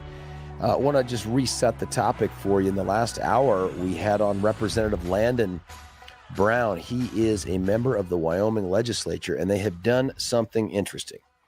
And that is that they have proposed, I don't think it's passed yet, a Senate joint resolution that is in essence going the opposite direction of what so many states have done. California is an example, which is now trying to say, hey, we're going to ban the sale of fossil fuel vehicles by 2035. Wyoming says not so fast. We'd like to encourage the banning of the sale of EVs by 2035. And they have all these like 11 different whereas clauses, and they talk about how important it is to Wyoming, the fossil fuel industry, and how Wyoming's different and it has a lot of roads, all of those things. My favorite part of this, and I think it was his as well, that's Landon Brown, was at the end it says a copy of this shall be transmitted by the Secretary of State of Wyoming to the Governor of California, which I thought is you just put that in your pipe and smoke it, although you can't really smoke it because, damage to the environment. But the question is, what would you do here with these vehicles? We had on, Terrence had called in and some others about, hey, daughter bought an electric vehicle. They swear by it. In California, there's a ton of them. Here in Colorado, it seems like, and a texter said this, it is a urban-rural divide issue. My guess is you don't see a lot of EVs out there in Elbert County, which is still America, or Lincoln County. You see them in more urban centers, and it's largely because of probably the infrastructure, but also the culture as well. But I'm interested to know, have you ever purchased an electric vehicle? Do you need that subsidy for it to do it? I wonder if we should go the direction of Wyoming and do away with those subsidies. 303-696-1971. Going to go to the phone lines first. David, you're on 710 KNUS. David, what are your thoughts? Excuse me. Morning, George. Yeah, it's funny you're talking Tesla specifically. Elon Musk is up on trial today here in San Francisco. I saw that. Yeah, apparently he helped fraud the share price of Tesla. That's the argument, right? That he came out and said, I'm going to do this and that, and it tanked the price and all that other stuff.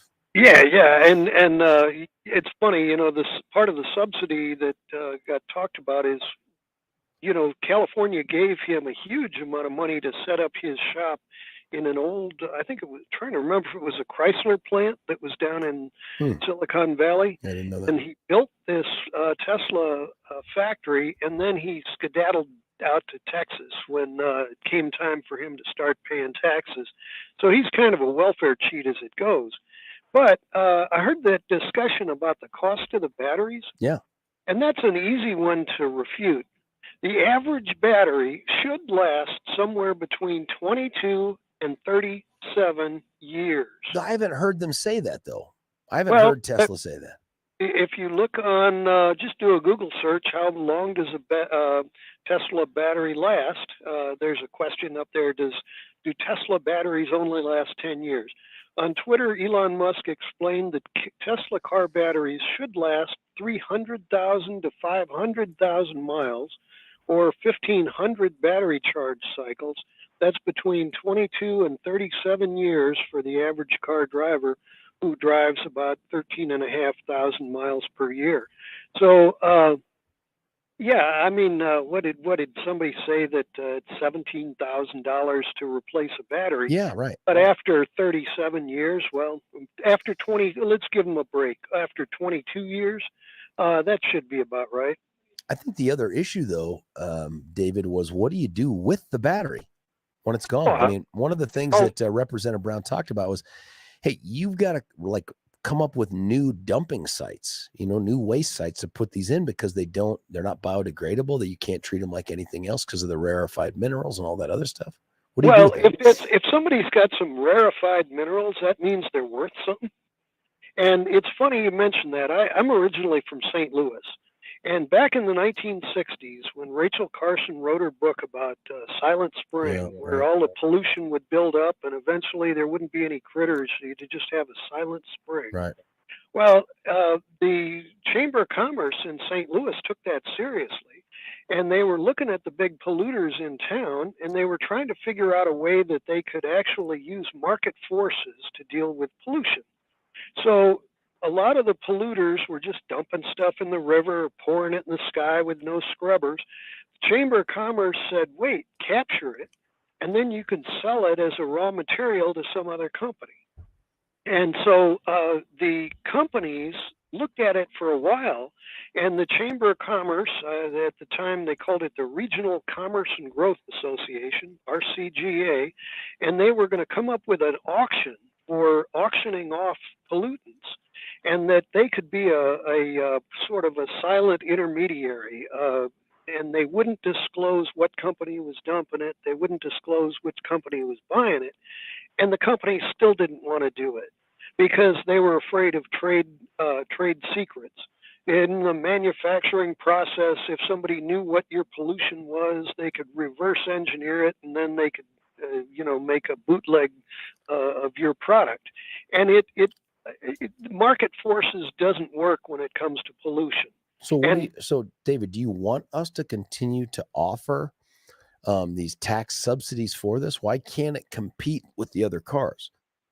Well, the market forces people tried to make it work, and the companies are afraid of trade secrets, and they would rather poison us. They would rather give us cancer than disclose what they use to manufacture their products, and they will dump it in the river before they will ever, do the responsible thing. Have you? What do you drive around right now, David?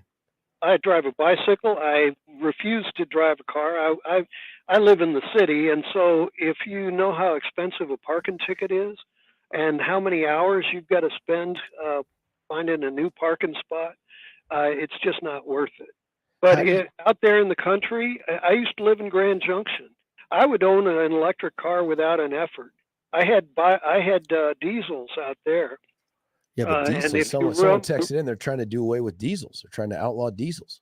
Well, but biodiesel is, biodiesel is the original diesel.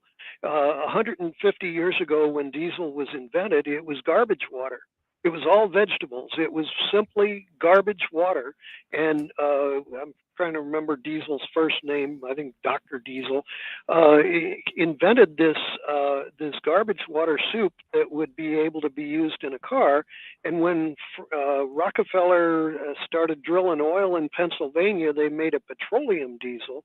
But garbage water still works as a diesel. And out here in San Francisco, we've got so many restaurants, 20,000 restaurants that are dumping grease every day.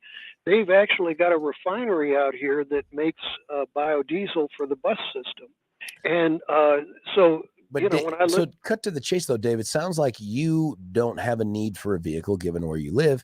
But if you did, you'd have no problems buying an EV. But two, you think the government ought to subsidize them? Well, if you realize that the subsidies are a short term, the startup cost, as opposed to perpetual. And when you start looking at the perpetual costs of cleaning up for gasoline, cleaning up, and that previous caller that was talking about there's no proof about carbon monoxide. Yeah. Try put a plastic bag over your head and see if that works. No, the buildup of carbon dioxide, carbon monoxide is the same thing. Put a plastic bag over your head and see if that's an experiment for you. I'm not sure if it's all the same thing. Here's a texter. Sure, climate change is all scare. That's not true. It's dang real because we're seeing it right now. The dead zones in the oceans. The oceans have now become so polluted that they're becoming stagnant. And the hot water in the oceans are creating massive storms, whether the Atlantic or the Pacific. We're seeing, when I was a kid, we would see a Category 5 hurricane once every 20 years. Now we're seeing 5 or 6 a year. And these dead zones in the ocean. Without turning this into an entire thing on what's the cause of climate change, I think what we do has an impact on it. I just don't know two big things. One is how we quantify it, and two, whether or not we have the ability to stop it. I just don't know if any of that's true. Well, of course, we got the ability to stop it, but it's big money that refuse to clean up their mess. Is big money doing anything to clean up the dead zones in the ocean? When we learned 15 years ago that there was this island of plastic crap floating in the Pacific, has any major corporation done anything to try to clean it up? The problem, David, is, and thank you for the great phone call. You clearly are passionate about this. The problem is that we can only control us. There are still countries out there called China and India and all of those other developing countries. What do we do to them? We can't force them to do it. I'm just not convinced we can make the change. And I don't know if the EV thing is the way to go or not.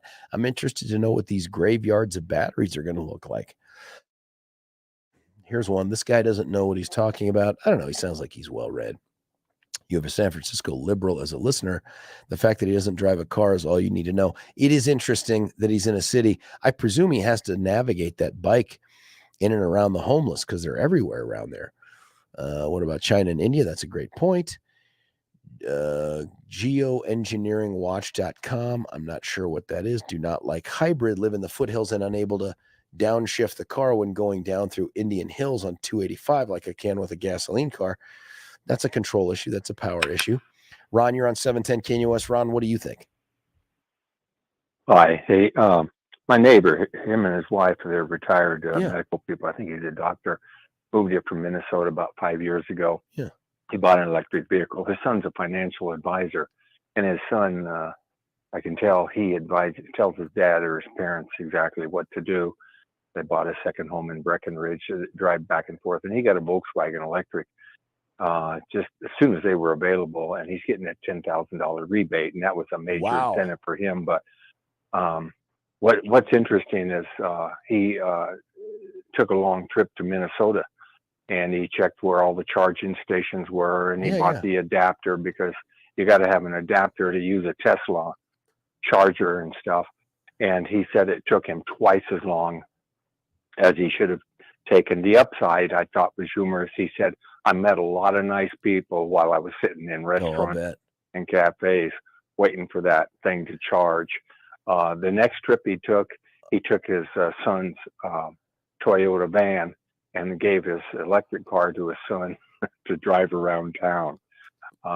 He does still drive it to his cabin up in Breckenridge. He's got a separate charger up there. Okay, because, you'd have to, because with the 300-mile range, you're starting to push it. Exactly. So he's got chargers at both ends, so to speak. And I've been reading about them. If you run your heater in those things, you can expect 20% less distance. They also have a system that keeps the battery somewhat, I'm going to say, warm, and that drains it, even if it's just sitting. Say you're going Ron, 5-6 days on a trip. Have you ever thought of buying an EV or maybe even a hybrid? Have you ever, looked at it, thought about it? I would love to. I almost bought a Chevy Spark. I started looking at those because I want something real tiny, just as a runabout. When they're fully charged, the Spark's rated at 82 miles. Which is, for city, that's fine. But when you go to look at them, a used one, if it doesn't show 82 miles range on it, the battery, and I've looked at some that were 70, they're already depleting the distance they'll go. And those batteries are out of sight, like 18,000, similar to a Tesla. If you're lucky, you get one in a junkyard or a wreck, probably get some more mileage out of them. But I would love it. I own 4 electric bicycles. I put thousands of miles on my bicycle. Really? Why the electric bicycle? Because I can expend as much or as little effort as I want. I live at the base of the mountains, a lot of hills. A regular bike. I'm 73. And I just don't like breaking my back you could crush to those enjoy quads, the roads man. and the trails. Ron, you could build up those quads. Well, I can do that if I feel like it. Sometimes I don't feel like it. And it's just, I don't ride a bike for exercise. I live near the Garden of the Gods in Manitou. Yeah. I ride to get out in the scenery. And if you get out at 5, 6 in the morning, the animals are still out. It's just enjoyable. And a regular bike I don't like it. Ron, what do you think about Wyoming's effort here to pass a joint resolution that would discourage by 2035 any new EVs in Wyoming? I think it makes a hell of a statement. I'm glad they're doing it as much as I like EVs. I told my neighbor, he's a total buy-in to global warming. He's a good subject of the king. But I said, my plan, I think they're on the right track to start building that infrastructure for charging, but they should have never cut back on oil consumption. We need to gradually phase into the electric car thing and not try to force it. This gas is killing people on the lower income. Which when gas? you got to decide talking between about natural food or gas? Or are you gas. talking about No, the price of gasoline, where it went up compared to when Trump was in office. I think we're still probably over $1 a gallon more than it was when Trump was in office. We were exporting gasoline when Trump was in office. So I don't know. I just think we're rushing headlong into this EV switchover too soon. But yeah, I would love an electric car. And you do it with or without the subsidy, or do you feel like, no, I want the government to subsidize my choice? I'd do it without it if my income was such, but I'm retired and limited income. So yeah, I don't know. I just something else people won't realize, they're so heavy. Those batteries can weigh 500-600 pounds. The guys at the tire store down there, Discount, are noticing they're not getting the mileage of these electric cars. Yeah. They're wearing tires out much faster, and I guess they're wearing out the highways a little quicker too. So who's going to compensate us for that when everybody's in electric? Great question. Ron, hey, thanks for the great I put phone solar. call, man. You bet. Thank you so much. I appreciate it. Thanks for listening too. Ron's line is open, 303-696-1971. Let me tell you about a guy named Dan Caplis. I talk to you about him every day, and I'm happy to do it. In fact, we sort of talked about him in the 6 o'clock hour, as nothing to do with the practice of law, just the office environment that we were in. This is back in the 6, if you haven't listened to the podcast, where we were having to get a desk ready for me and blow out a keyboard from a past partner of Dan's, and some of the DNA stuff that came out of there was just ridiculous. But it was a fun environment to work. And in part, it's because everybody there knows what the goal is. And the goal is to try to do as much good for the people who need it the most as possible. So there's really two things going on here. One is, how do we get the word out to people who are hurt by someone else's negligence, their recklessness, sometimes their intentional conduct? How do we get the word out that they should come to us, bring us their issue, bring us their problem, and let us work our magic on it? That's the first step. That's a big deal. And Dan does a lot of that. In fact, this read right here is part of that process. You're part of that process. When you go out and someone says, hey, I was involved in an accident, who should I call? And you go, oh, you know what? Call Caplis. That's part of that process. The next part, though, is once people come in the door, how do we get the best outcome for them, given that their lives have most likely changed in a way that's permanent, a way that you can't give back everything that was taken by someone else's negligence or recklessness? And, when you have an environment like that, you hire good people, you tell them this is the mission. It's really lead by example.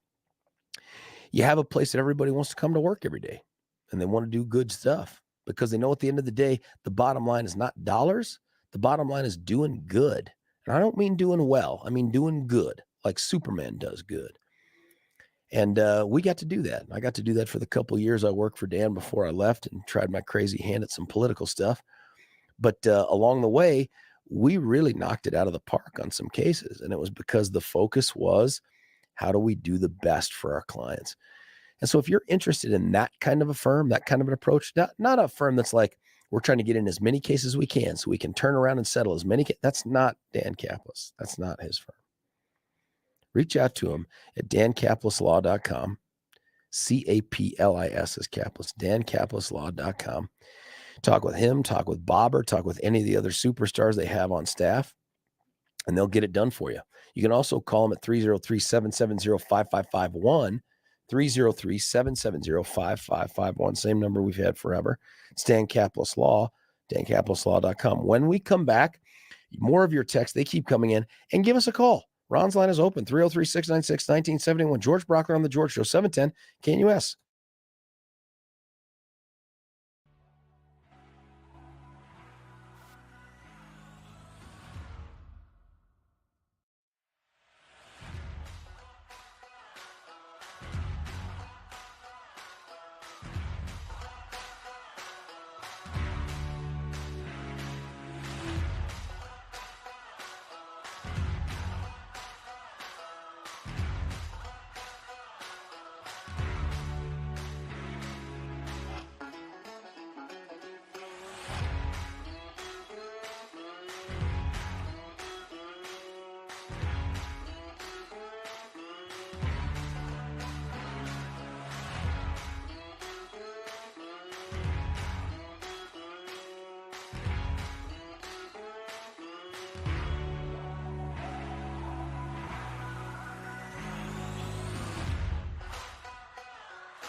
Little crew right here on 710 KNUS. Dr. Feelgood, George Brauchler with you here on The George Show. Text coming in no particular order. I own a Tesla and bought it because it's really fast and fun to drive. It should not be subsidized by Wyoming should not discourage the ownership of EVs. The new Ford F-150 Lightning is very cool. I agree with that, but it seems like, and maybe, again, this is just government responding to the market, but it sounds like one of the things they're concerned about is that we just don't have the electric infrastructure to charge these things to make them practical or worthwhile for Wyomings. Is it Wyomingians? Wyomingians, Wyomingites, whatever it is, just you can text it in. That, I think, is one of their concerns is, why are we going to start building more and more of these things? And I think you don't until things start picking up. Here's one. EVs are not practical until we have a quantum leap in battery technology. That might be true on the EV side. I just don't know when that happens, and should it happen because the government makes it happen. Here's someone. Your hat is ugly. Looks like you have a big stain on the front. There's probably some kind of dirt or something on here, but this is a hat that has seen a whole lot of life. I don't know if it's a stain, though. I think you're looking at a shadow. I'm looking at it here. It's probably just the regular old dirt and stuff from, wearing a baseball hat. But thank you for those very kind words. Let's go to the phones. Tom, you're on 710 KNUS. Tom, what do you think? Hey, George. Good morning. First-time Hey. caller. Thank you for your Hey, Rick. service. I'm a jarhead veteran myself. Hey, thank you for your service. I bought a used. I've always been a big proponent of buying used cars because I think you get a little more car for your dollar. Yeah. So a couple of years ago, I bought a 2017 Chevy Bolt, and it there was no subsidy for it. I think for the first couple of years you can get a little deduction on your taxes, but I didn't qualify for that, so I had to pay full used price for it.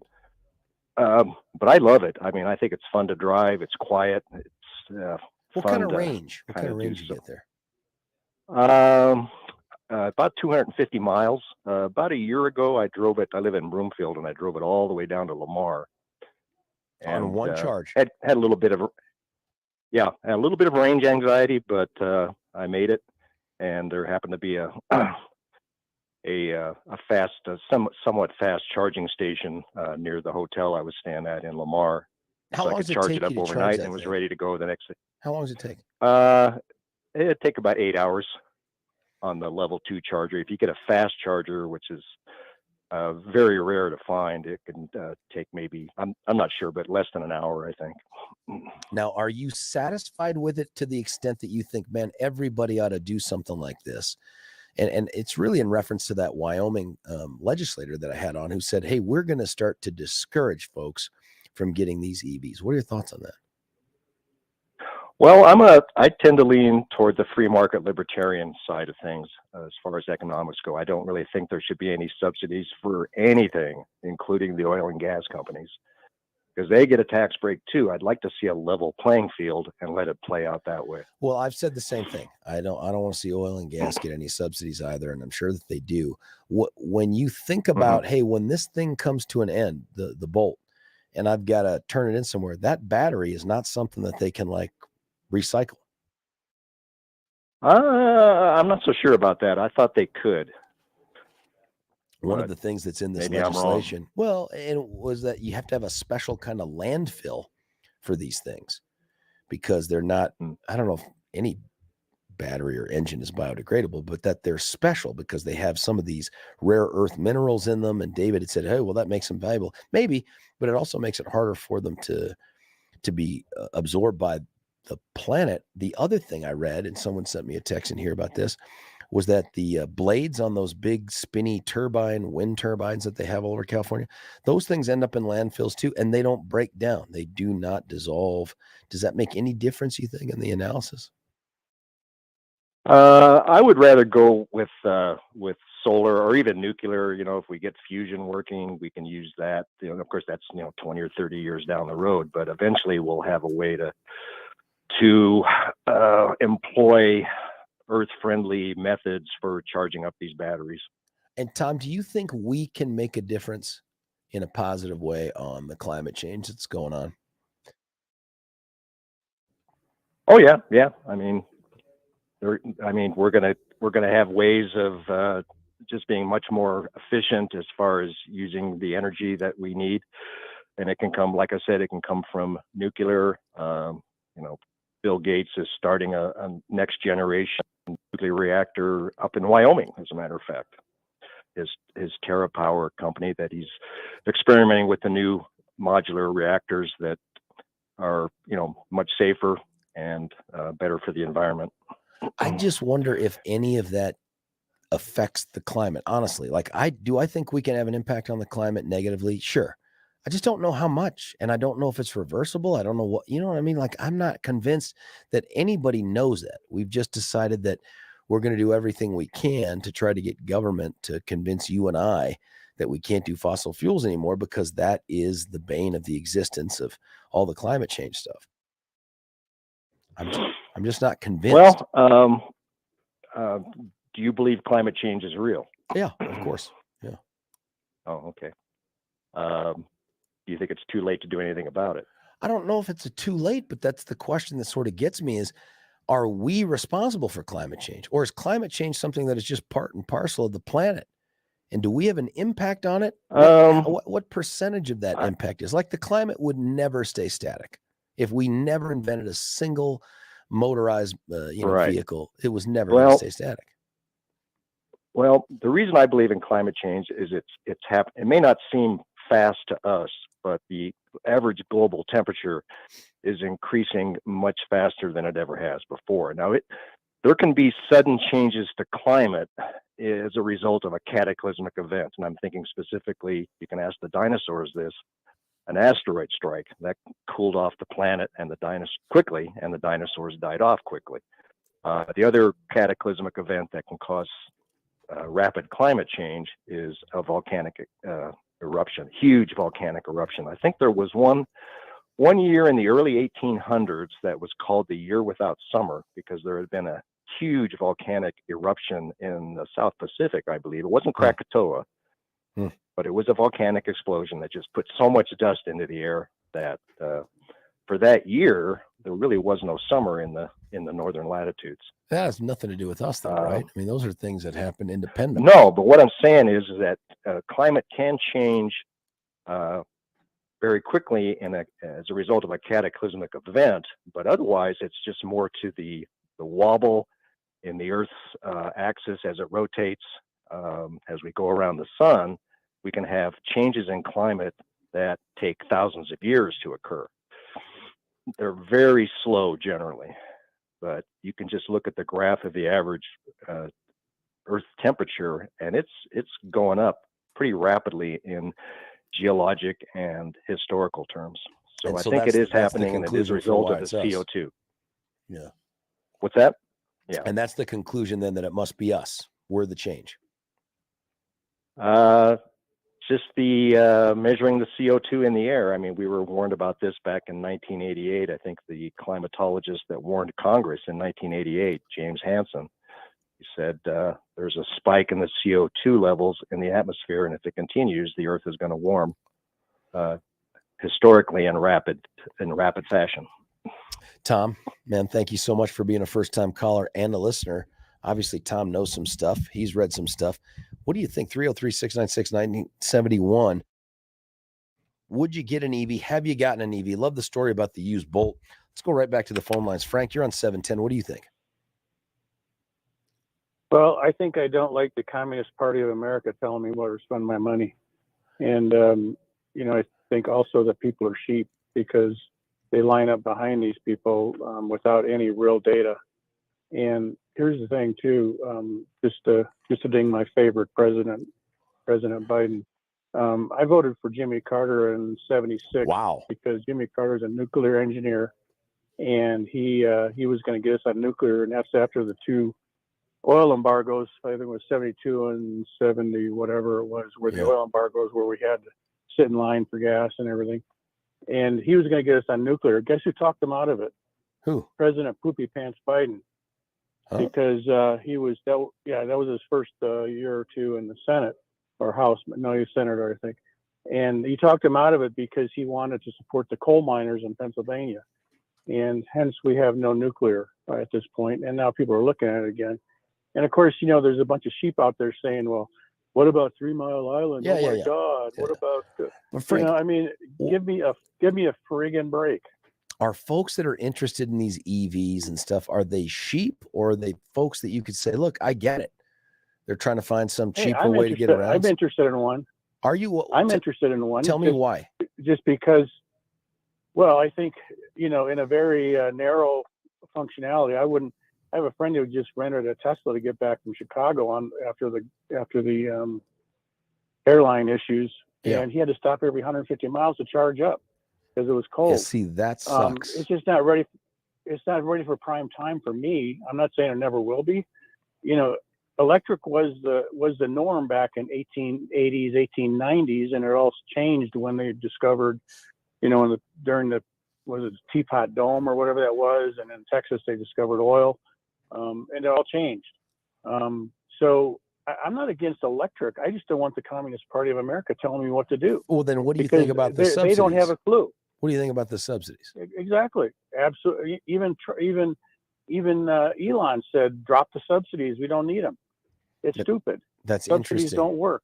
That's interesting because he's dropped the price of his vehicle ostensibly to make people more eligible for him. Go ahead.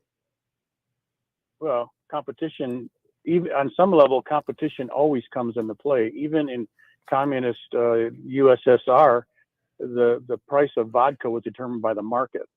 So the market still plays no matter what the Communist Party of America says. And so, yeah, go ahead. I was going to say, Frank, you are contemplating an EV, but you're going to wait. And I don't know, who knows how long it's going to be. Go ahead. So here's one scenario where I think an EV would work. And my son-in-law is actually considering it. Commuting back and forth to work, you got a charger in your house. You go let's call it 50 miles back and forth to work. The charger's smart enough not to kill the battery. You just plug it in at night. You go the next day and back and forth to work. The question is, but I'm not going to try to go cross country in one. Not yet. I'm not going to reject it as a technology that's never going to work, because we have this ability to make stuff work that people say won't work. And well, isn't that the necessity is the mother of all invention? Good Lord. Something like that, yeah.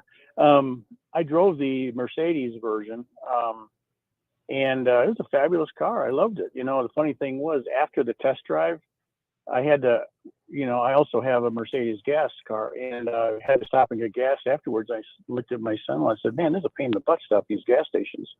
And, the car, I just want the Communist Party of America out of my knickers. Yeah, I get it. I think anything where the government steps in and tries to push you one direction or another feels like we're messing with Adam Smith's The Invisible Hand, and they're always wrong. They're always wrong. I mean, look at, President Biden blames everybody else for everything else. Yeah. He needs to go back and look at his own debates back in what, 70. Carter took office January of 77. That's right. He needs to go back and look at his own debates and see what he was saying back then. He's the reason why we stayed on coal and did not go to nuclear. And now he's president, and look what he's doing. Yeah. Yeah. He's a friggin' idiot. Frank, thank you for the phone call, man. I appreciate that. 303-696-1971. Frank's line is open. John, everybody else, I promise I'll get to you. The texts that are coming in too, I promise I'll get to you. I just got to cut away for a quick break after telling you first about our friends at Littleton Jewlery. Now, normally I talk about them in the 9 o'clock hour, but if you're listening to the 8, let me just make sure that you understand what Littleton Jewlery does. They are not just your run-of-the-mill jewelry store. This is a business that began as a watch repair business some years ago. Jesse took it over from his parents, and they still do the watch repair. I know that because they repaired my watch, but they also do all the other cool stuff. They buy and sell gold and silver and platinum and coins, jewelry. They fix up your jewelry. But the thing that they've really become known for all over the metro area are their custom designed jewelry pieces. And the way they go about it is just undeniably unique, personal. It's welcoming. And that's because they're not in the business of just seeing you as a dollar sign. They see you as a member of the community that they're in. They want relationships, not just the dollars piece. And so when you come in, they'll sit down, they'll take you through the whole process. In fact, once you get from the sketching to the wax model, the 3D stuff they do on the computer, all that, you're going to be able to watch that heirloom quality legacy kind of jewelry be developed right through the giant plate glass window that is one of the walls in their building. You can watch these custom design artists put this thing together in a way you're just going to be so proud to give it to that person that you love, and they're going to be proud to wear it. Easy to get to. South of Hudson Gardens, just west of Santa Fe. Easy to get to. You turn right at the jewelry repair sign. When you go in there, when Jesse's there, say, hey, Jesse, heard about you on Georgia's show. He will love that. And they'll tell you, we listen to 710 KNUS all the time as well. So go check them out. Do yourself a favor. You can start online, littletonfinejewelry.com, littletonfinejewelry.com, but definitely go out and take a look. John and John, two Johns, more people calling in at 303-696-1971. I promise I'll get to you after this break. It's George Brauchler on the George Show, 710 KNUS.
George Brauchler right back with you here for the final segment of the 8 o'clock hour on 710 KNUS. As always, we want to honor the callers.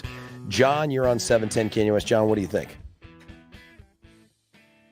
Well, I think it's a destruction of Western civilization, all of this, because you're not going to do anything until it's collectively in the world. Now, what does this that might mean? shock Hold on, you. back up a little bit. What's the destruction of Western civilization? All of our policies on global warming Okay. presently in present day is not only to desire to create a world global existence, but it also will destroy. Well, we're 31 trillion in debt, so every year we spend now 1,500 billion just to service the debt. Now, the climate change, 2.5 billion people in this world still heat themselves with wood and dung. China and India every month. Yeah.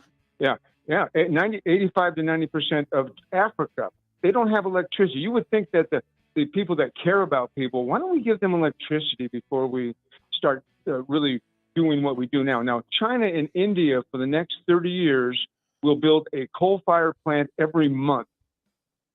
It's not a bad thing to do what we do to improve ourselves, but to think that you're going to change the world's weather is lunacy. And if you do this by proof of assertion, which is basically for 10 years in Germany, they told everybody the problems that we have is the world's against us and the Jewish people are the problem. If you repeat that enough, it becomes true.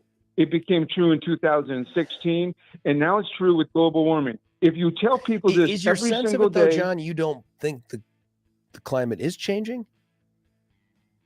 Who's to say?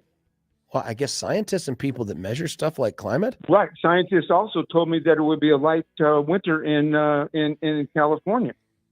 Do they do this for their own beliefs? Listen, you are preaching to the choir on the weatherman stuff, man. These meteorologists, I get it. Sure. It's like rolling the bones. Tell you stuff every single day, and eventually you believed it. You still don't know what was in the vaccine.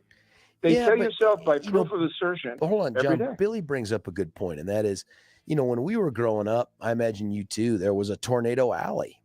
Now, there isn't one anymore. There's tornadoes everywhere at weird parts of the year. How do you explain that?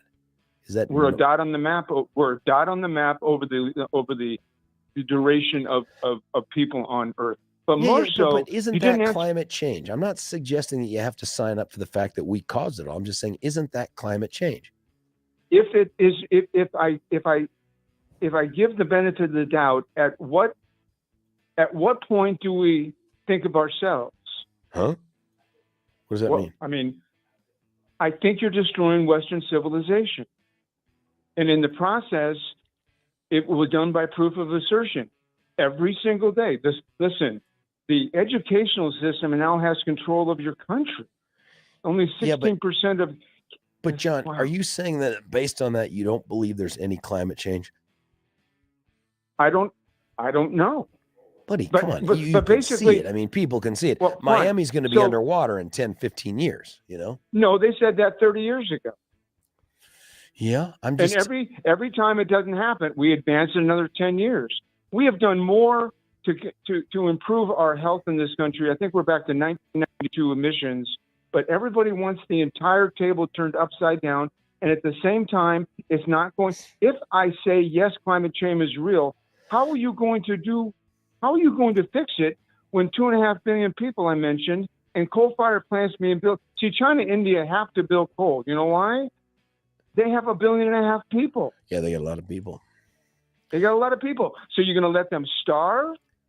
We can probably survive our climate change policies, but the rest of the world can't. And until they can, you're going down 30 or 40 years, and by that time, Western civilization is over.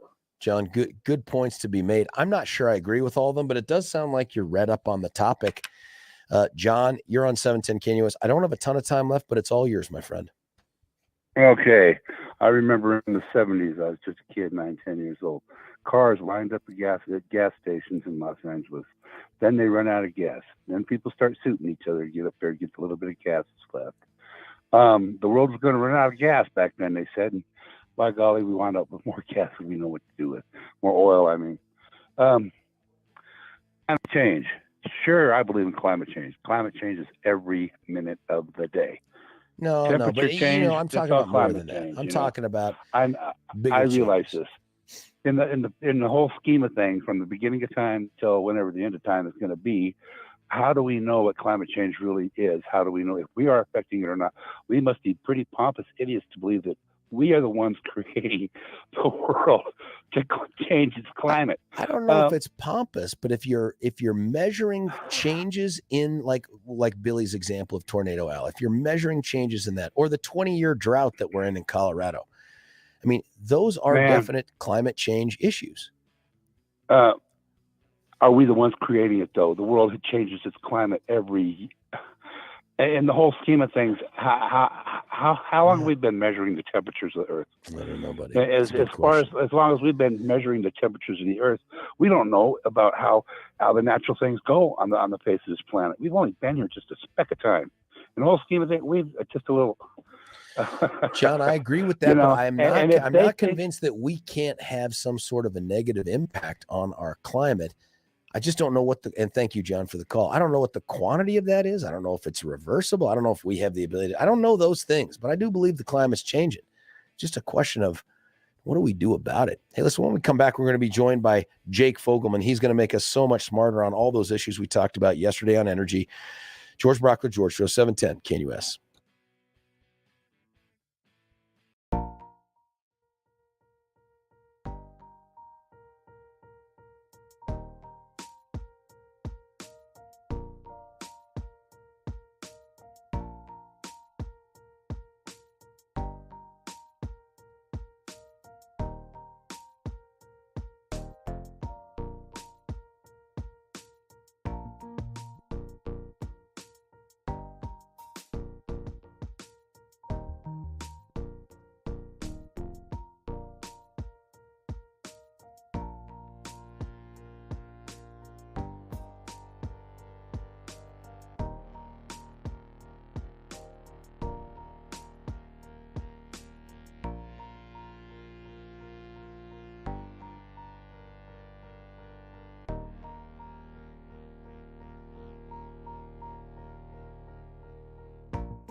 It is I, or me, or all of us right here, George Brauchler on the George Show, 710 KNUS, final hour of the Tuesday, 17 January show.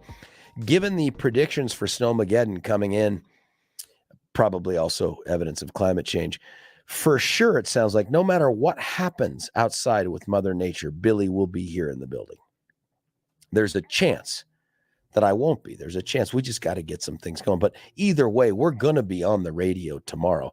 So you stick around from that. Now, listen, one of the things that started to pop up yesterday as we had conversations with folks on the air and on text was this notion of these skyrocketing energy costs. I've felt them. I've seen them in my own bills. Like, what is going on?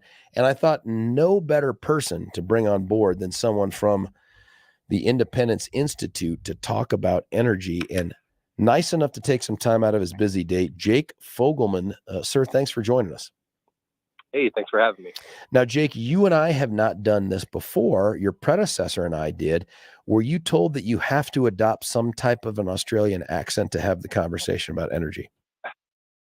Yeah, I was told a little bit that you were expecting potentially an English or an Australian accent. And no, I here. would go with Irish or New Zealand. I don't need it. Can you do any of those? I don't know if that's quite in my repertoire as the energy guy here at Independence Institute. They didn't hire me for my accent skills. Well, let's talk about why they did hire you before we get into this topic that you've written on and you're a subject matter expert on. Tell us, how did you get to be the energy guy at Independence Institute? Where'd you grow up? What's your background? That kind of thing. Yeah, I'm a Colorado native. I grew up in southeastern Arapahoe County, kind of the Aurora Centennial area. What high school? Lived here my whole life. I went to Grandview High School. You were a Grandview. What is it there? Is it the Herpy? What's their mascot? Grandview Wolves. Well, I was going to say Wolves. I forgot all about that. Keep going. Yeah, and then I stayed in state for school. I started at CU Boulder. I hated going to school in Boulder, and I transferred to Denver. Finished up there at the Auraria campus, and then I went to work. Interned first with the Independence Institute, and apparently they liked what I could offer, and they brought me on full time a little over a year ago. So been doing it ever since. Now, your portfolio of issues that you focus on are all energy related. That's a good sign. By the way, what was your undergraduate in that you got out of DU? What'd you say? I studied political science and economics. Okay, buddy, that's just like me, except I continued on through CU Boulder. I was economics and political science as well. This issue that we're starting to hear more and more people talk about, the Colorado Sun, you turned me onto this huge, huge piece on how folks are getting crushed by Xcel Energy's price hikes. First, set the stage for us. How many price hikes have there been, and of what kind, and how do they do it? Yeah, so it's been almost a perfect storm of, I believe in the last year, there's been 6 rate hikes from Xcel, which is the state's largest energy monopoly. And the PUC has just given the rubber stamp to all of them. They've pared back a couple by, a few bucks here and there, but for the most part, they're just giving Xcel what they want.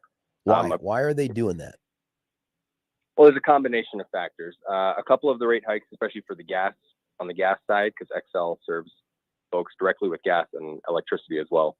Some of it is just quite simply the cost of wholesale natural gas is up globally for a number of factors having to do with the war in Ukraine and production problems. But they don't actually make any money on that, so that's sort of out of their control. They simply just pass along those costs to consumers.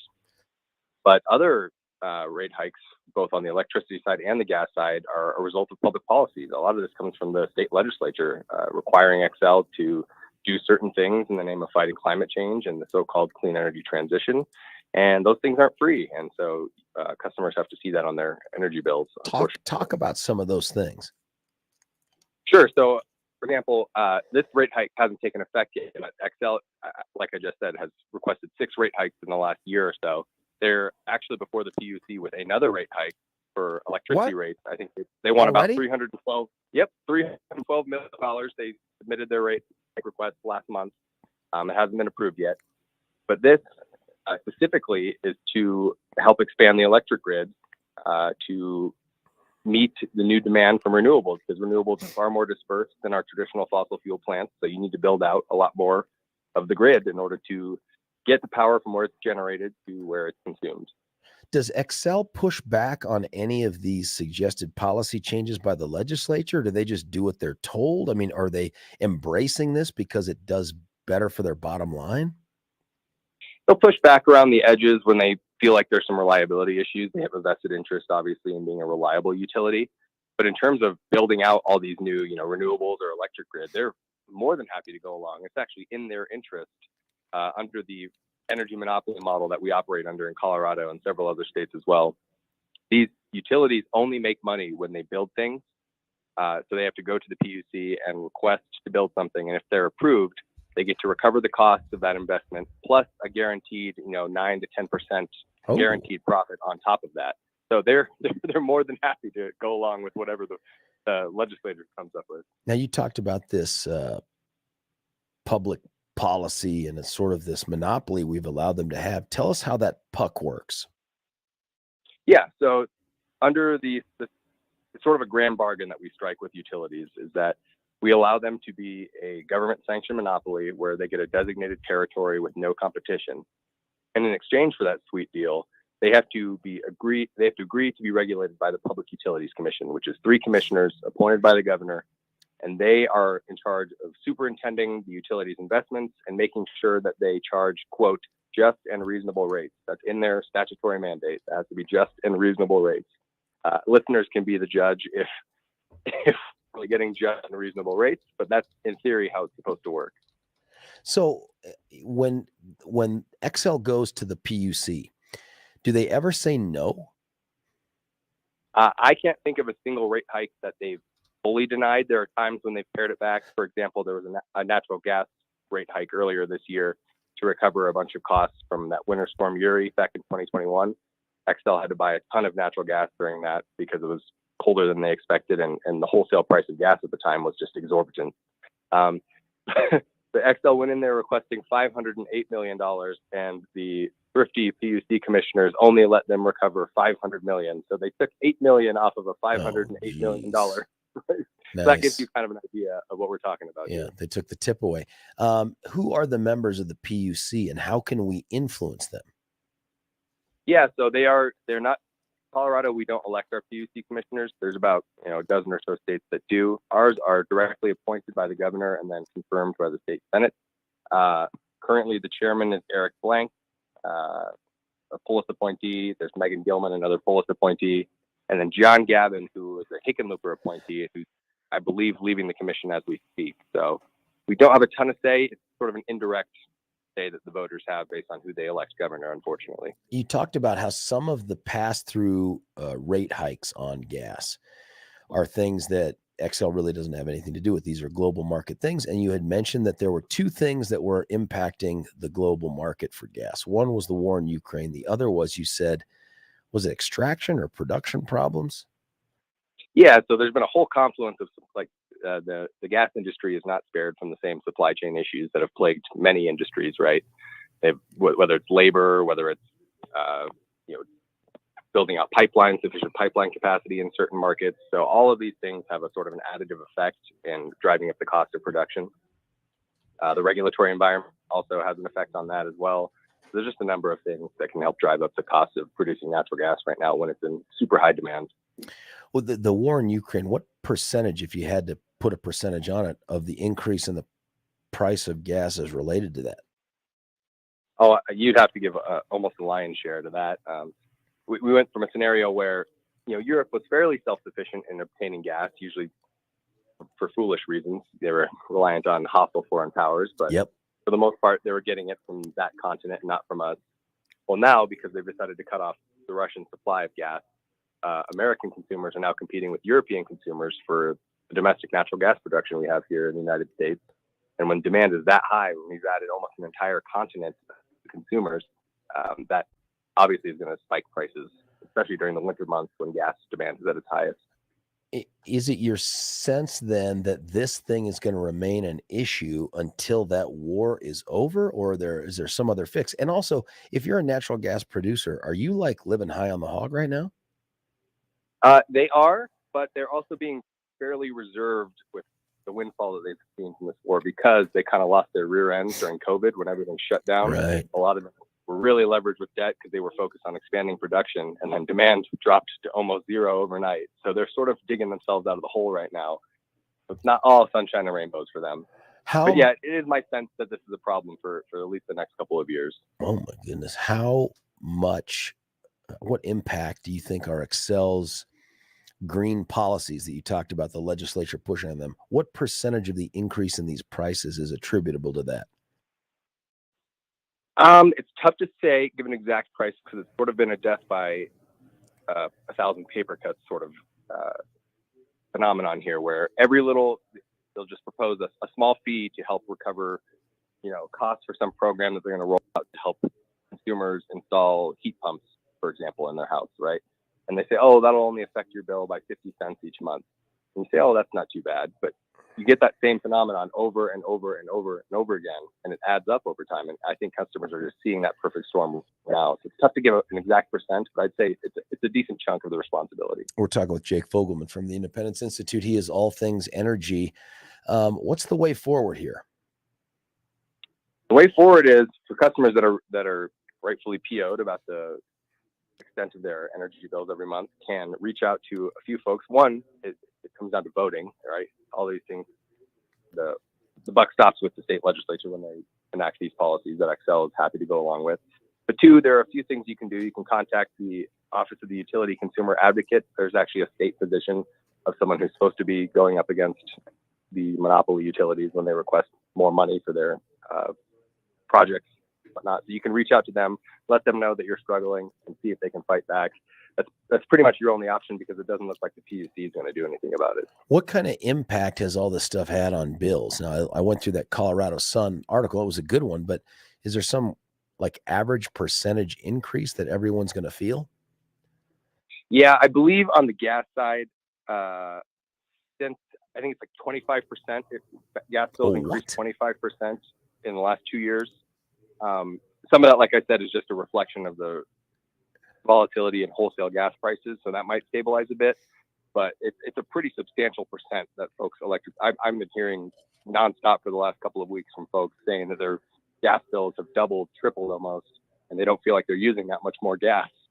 It's pretty insane what's going on. Is this long-term transition to this greener kind of energy, is it going to have a downward impact on our energy bills moving forward? Well, it depends on who you ask, right? The folks that are proposing it at the legislature, they say so because wind and solar are getting cheaper. So they say eventually that will be reflected in our bills. Problem is, as I laid out at the beginning of this segment, is that the cost of service model that Xcel operates under is that they always have an incentive to keep building out new infrastructure. And the more they build, the more money they get to recoup from ratepayers. So I'm not seeing a point at which that stops being the phenomenon where they stop having new projects that they can charge us for. I really don't see where this suddenly becomes something that's affordable for us, because on top of for these new projects, we're also paying for the early closure of our fossil fuel plants that they're forcing offline. Well, that's something else. Someone else just texted in that the legislature is forcing the closure of these coal plants like Hayden and some of the other ones. I don't know about the Colorado or anything like that, but they're telling them to close. That's right. Xcel's entire coal fleet, they just came to a settlement agreement late last year that their entire coal fleet will be offline by the end of 2030. So less than a decade away, Xcel's entire coal fleet will be offline. And so what will be the source of all the energy they push around? Currently, coal makes up the largest share of their electricity. So this is where we're sort of between a rock and a hard place, where folks are forcing off the largest source of electricity in the state, and Xcel is left with big gaps they have to fill, but they're happy to fill it because then they can just charge for a ton of new renewable projects or new gas projects in some cases. So it's all gravy for them. And are they going to fill it with wind and solar? I mean, can they do that? They seem to think they can. Their goal is 80% renewables for electricity by 2030, which I think is fantasy land at this point. We're already seeing some reliability concerns. I did a long thread during the cold snap around New Year's Day, where there were times when the wind didn't blow and it was overcast for about 2 straight days, and fossil fuels made up 97% of the electricity Coloradans were seeing. So under a scenario where that's all wind and solar, I'm not sure how we're going to fare if the weather pattern like that holds up. How do you deal with the range anxiety for your electric vehicle? That is also a good question. I know me personally, I'm waiting to get into the EV market because of that reason, especially being in a cold climate state like Colorado. We're hearing a lot of testimonials from folks that own EVs that say, when the temperatures drop below freezing, man, those battery life drop by almost 50%. For me, I'm just holding off. I know some people are pretty bullish about electric vehicles, and I think technology will improve, but for the time being, I think it's just not convenient for enough people. That we had that conversation in the last hour. A lot of people thinking the same thing. Listen, for the pass-through increase on gas, when gas, I'm going to presume it does, comes back down, it never stays all the way up. Does that get passed on to us as well? That's right. Yeah, the bills will normalize a bit as gas prices drop. You'll also see a commensurate decrease in gas bills for consumers. The only problem is there are also rate hikes that are being phased in over the next couple of years that Xcel has already been approved for. But I'm not sure how much that will cancel out in the end. That's the problem. What are you hearing that's going to take place at the legislature this year that's going to be either helpful to consumers or not helpful to consumers in the energy industry? Well, there's an interesting bill that's sort of flown under the radar so far. It was introduced in the first week when the session took place, and it's basically going to require, if it passes, it's going to require utilities like Xcel, Black Hills, and any electric utility in the state to file an annual report with the PUC about they call it resource adequacy. That basically means, do they have enough generation to meet demand? And I think that's going to be helpful for consumers because it'll force transparency on folks like Xcel and Black Hills to show that they can be reliable while they're undergoing this so-called clean energy transition. So I think that'll help.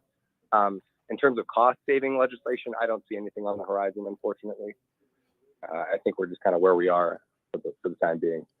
One thing that we also talked about on the show before you got on was flirting around with the edges of what is climate change? Can we impact it? All that. What are your thoughts? Yeah, I think climate change is real. I think human beings are undoubtedly having a major impact on climate change.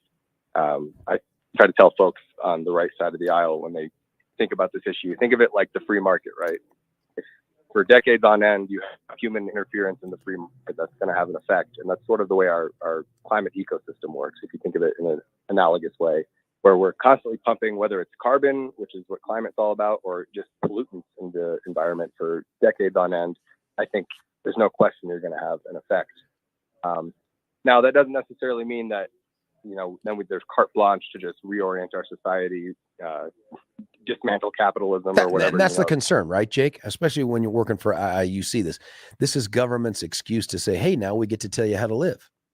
That's right. Yeah. No, that's where I draw the line. I think climate change is a problem. I think we'll do our best to solve it, but I think anything that is going to impact human flourishing and human freedom is just a non-starter for solving climate change. We have to align our goals.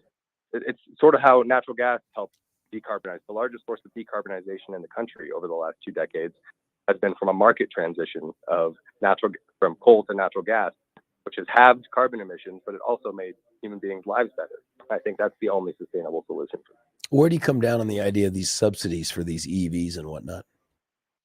I don't like, I think, I'm pretty anti-corporate welfare generally.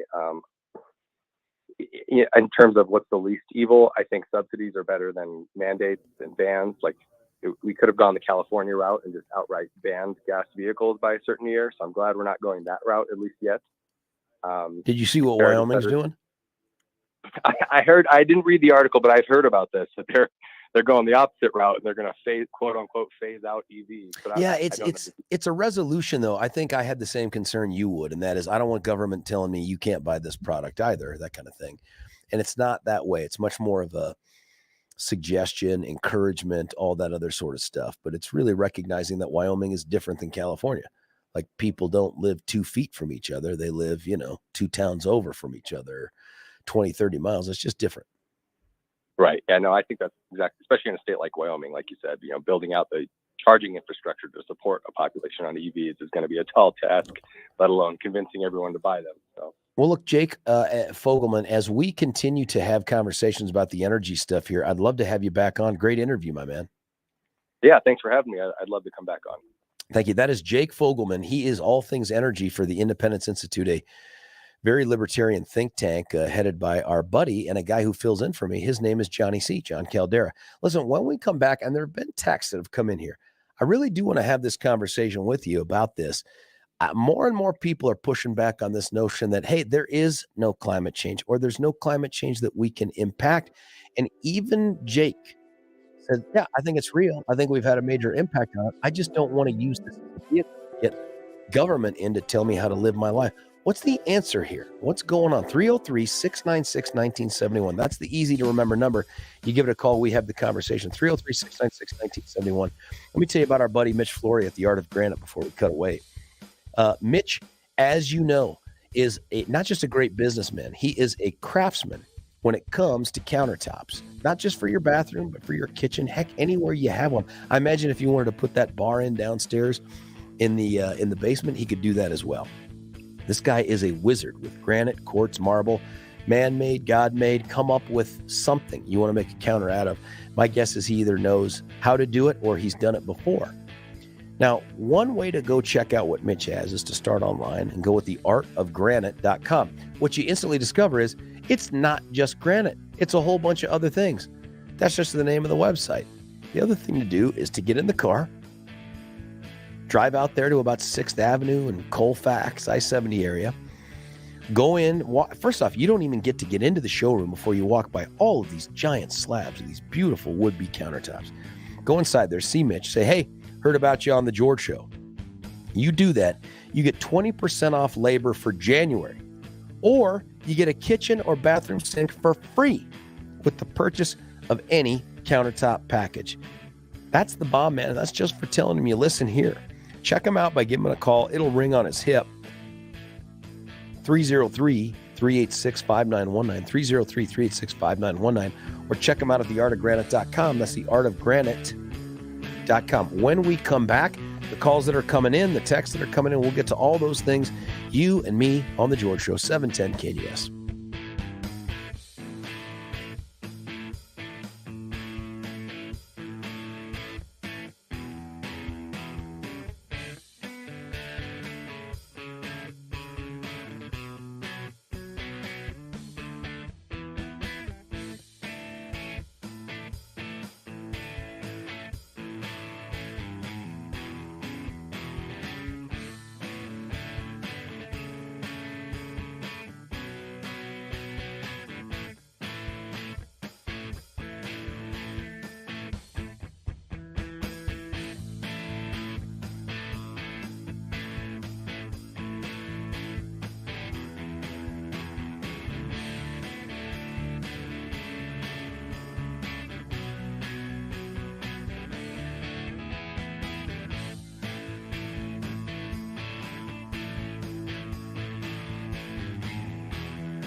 It's true. We are the local talk leader. Listen, if you have during the breaks, and I wish you would leave at all, if you've gone around and spun around the other dial, what you notice is it is only here that we take your phone calls and have conversations with you about the topics of the day. You challenge me, I challenge you, we have a conversation. That's just how it works in the town square. There just really isn't anybody else doing that. Most of those other talk shows are out there are like talking at you. Now, we do a little bit of that. I mean, to set the stage for some stuff. I got some things I pontificate about. But at the end of the day, the best part of this show are the interactions with the listeners through the texts, the emails that I have less access to than I want, and the phone calls. So you pick up that phone and have a conversation with us at 303-696-1971. And here's the proof. We're going to Ralph. Ralph, you're on 710. What do you think? Well, the question I don't think anybody ever talks about is what is the ideal temperature of this planet? Ideal for what? For living. So you're talking about what's the ideal temperature for life? Not for the planet. They right? always talk about we're getting hotter. Hotter from what? Yeah. Well, so 1,000 years ago, the Vikings discovered a country they called it Greenland because it was warm and they grew grapes. After 200 years, they left because the climate changed. Yeah. That's happening all the time. And I understand human beings are influencing that, but we're only on 27% of the Earth's surface. And there's 8 billion of us, and nobody talks about overpopulation. Do you think that what we do, though, has an impact on that climate? Or do you think there's not a single thing man can do that will impact climate? It's going to do whatever it wants independent of us. That's kind of like a yes or no question. Not at all. I do believe we have impact, but if you give me 1 minute, every 22,000 years, the Earth, when it's orbiting the sun, is kind of an egg-shaped orbit. It moves further away. The last ice age was 18,000 years ago because the planet was a little further away from the sun because of Jupiter's influence and gravity. That's going to happen again. We're not going to be around, but about 12,000 years from now, there's going to be another ice age because of the orbit that's around the Earth. Do you think human beings can do anything about that? No. Not about the orbit, but what do you think about the climate here on the planet? I mean, my question is not a yes or no, but it's one that you didn't answer, and that is, do you think that man has the ability to impact negatively the climate that they're in? Yeah. Yes, I do a little bit. So what do we do about that? Well, what happens if it does get warmer and there's more people, you can grow more food? Well, I don't know about that. I mean, I don't know if we go Dust Bowl. I don't know if there becomes deserts where there's greens. I mean, look, we're crushing the Amazonian forest and all this stuff. Does any of that have an impact, do you think, on us? Yeah, I think it does. So what do we do about it? But the biggest thing is the overpopulation. Don't you agree with that? I don't agree we're overpopulated. I don't agree with that. You don't think so? Nope. You don't think 8 billion people? I don't think 8 billion people is overpopulation. I don't. On 27% of the Earth's surface. That's right. all there is. That's right. Have you seen Wyoming? Have you gone up there? Yeah, up there many a time. There ain't no overpopulation going on in Wyoming. Try Utah. Try most of Arizona, even Colorado. I mean, outside of the urban corridor, there's no chance of overpopulation. Are you concerned about extinction of animals and birds and other things? Well, from climate change, I am. You know, but I imagine things like that happen independent of us. But I don't want to accelerate it. No, either do I. But so what's the answer then? What's the answer? I think human beings, electric, but look at how electric batteries are made and the materials that are used. That's going to run out because it's supposed to be a rare earth material. So it's not going to last forever. So now you got to plug them in and all the electricity is generated. We have to either pursue fusion power, which would probably be 50 years down the road, or the long-term answer would probably be no human being allowed to have more than 3 children. Well, what? Hello, China. Wait, they tried it. Hey, good news. China's population actually decreased last year. Yeah, China's in real problems. They're having real problems because they So is pushed their Japan. one child only, and it was all boys all the time, and now they're having real problems with their population growth. But man, you know who Thomas Malthus is, right? I think I've heard of. Thomas Malthus was a guy that a long time ago, Malthusian principles were predicated on the idea that that population grows exponentially and that our ability to produce food only grows like geometrically, right? And because of that, he postulated that we were going to run out of all sorts of things, including food and all this other stuff, a long time ago. That Malthusian thing has been caught up all the way through, I think, the 70s before people finally moved on, when they said, we're going to run out of zinc. We're going to run out of lead. We're going to run out of whatever these precious metals are. And it never turned out to be true. Yes, and I remember the other guy, the population bomb. He's still out there saying things like that. It's just not true. It just hasn't happened. And part of it is because we take for granted the ingenuity of mankind and the ability to be more efficient. And we've never, I think you may have said this, we've never produced more food than we produce right now with less effort, less land, less everything. That's a function of humankind. So the issue for me is, if this climate change is real, if we're having a hand in it, we're certainly in a position to try to fix it. What does that mean? How do we do that? You can't fix it completely. You can do like a lot of things, mitigation.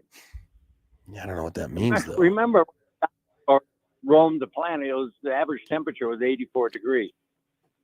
I mean, do you want it that warm? Probably not. But for some, and no human beings had any influence on that. So the climate changes on its own a lot too. It might. We can do mitigation. Go ahead. I was going to say, it might change on its own. I think it probably does. Someone texted in here and said, hey, we had nothing to do with the dinosaurs' extinction. I agree with that. But that doesn't mean we're incapable of impacting the planet. I mean, if we detonated a nuclear bomb, it would have some sort of an impact on the planet and the climate in those areas. I mean, the idea that we can't do it because in the past the climate's changed without us, I just don't think that makes a lot of sense. But I'll tell you what, Ralph, I really appreciate the phone call. You got us thinking out there. Ralph's line is open, 303-696-1971. More texts are coming in here. Wow, what a day of good and funny My Thoughts conversation. I believe your platform has brought more NPR listeners than anticipated. Kudos to your program. And Canus, thank you so much. This is when people might want to ask if God is real. Those who recognize God is real know the earth is already dying. What? Here's one that we didn't have anything to do with the dinosaurs extinction. I agree with that. Show me some proof on that major impact on climate change is can't say it, but the initials are FOS to make money. Just remember that Trump, as POTUS America, was an oil exporting nation. Yeah, that's true. And more texts, some of them not on topic, but I love that you send them in. Keep doing it. Here's what I want to do, though. And before I get to Tom and everybody else on hold, and I promise I will, you know how this works. I want to tell you about our friends at Twin Aspen Dental Center. They are my dentists. I chose them. They are not too far away. In fact, easy to get to, right there at about Parker Road and Stroh, right there by Lehman Academy. And the fact is, when you have to make a decision about doing something like letting someone into your mouth, let that hang out there for a moment. You want to go with somebody that you can trust. I trust Doctors Richter and Snyder and their crack staff of folks who do such a wonderful job. And frankly, they put you at such ease. I think I mentioned this before once. I fell asleep twice when they were taking care of my teeth. That's the kind of care and treatment that you want. They do it all for you, and they're good at it. And the thing is that I'm not knocking the big box stores, and there are some big box stores when it comes to the dental stuff. That part is true. But what these folks try to do is to be a part of the community. And that's why they advertise here on this show. They could just do the digital. They could just do the big national stuff, but that's not what they're looking for. They're looking for something else. They're looking to be a part of the community and get the community to come and check them out. So here's the deal. They have a reduced fee dental membership plan that allows individuals and families to receive preventative care in addition to quality dental treatment. Here's the cool part. The annual membership includes 2 cleanings. That's what you need every year. 2 routine exams, what you need every year. All necessary x-rays. 1 emergency exam, and I hope you never need that. 1 fluoride application for the children under the ages of 18. Members also receive 25% off all dental services. I think was it Dr. Snyder that also said that they do some type of I don't know if it was Botox or something to try to alleviate pain around the TMJ area and all that. I imagine that would be part of that 25% off as well. Do me a favor. Do yourself a favor. Pick up the phone and call them and have a conversation with them about them and schedule that first appointment. You will love it. 303-841-7466. 303-841-7466. You can check them out at twinaspendentalcenter.com. twinaspendentalcenter.com. Full lines. When we come back, I'll get to as many calls as I possibly can. It's George Brauchler on the George Show, 710 KNUS.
Little PJ right here, man. That's going back about 31 years right here on 710 KNUS. George Brauchler with you on the George Show.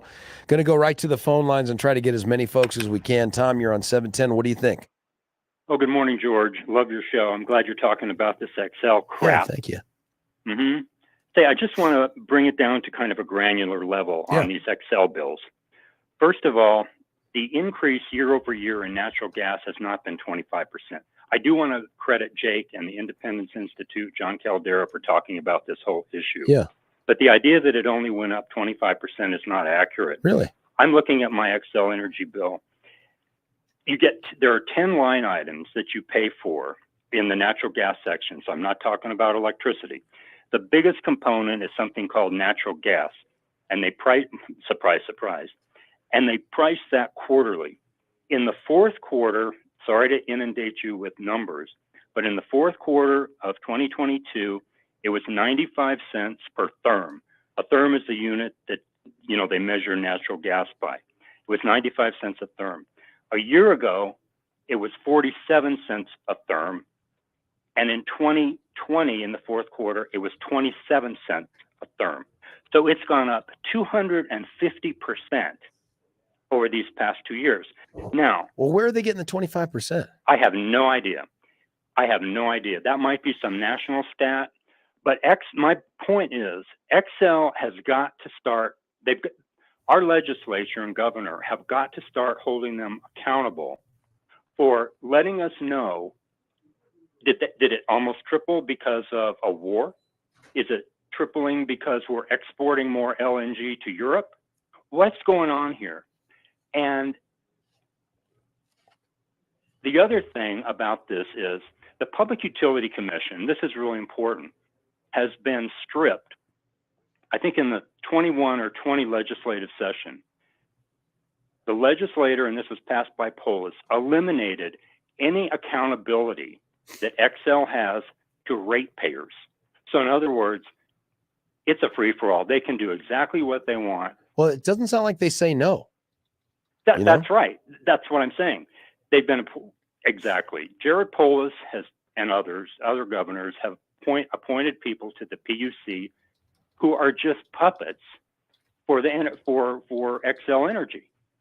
And so unless we get back to a position that we had for decades where we had some kind of regulation on monopolies, because we don't have a choice, this is going to continue. That's these public forever. utilities, though. We do that. And in part, we do that because the idea of competition in the traditional sense can't really apply to something that has so much infrastructure. At least that's the way we've gone about it. Like, what's the answer?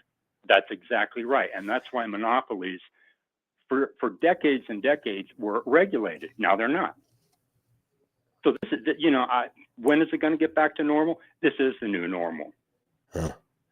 Well, I hope not. I want what was that percentage increase? I want to ask Jake about that. What was the percentage increase? Okay, let me give you just the figures.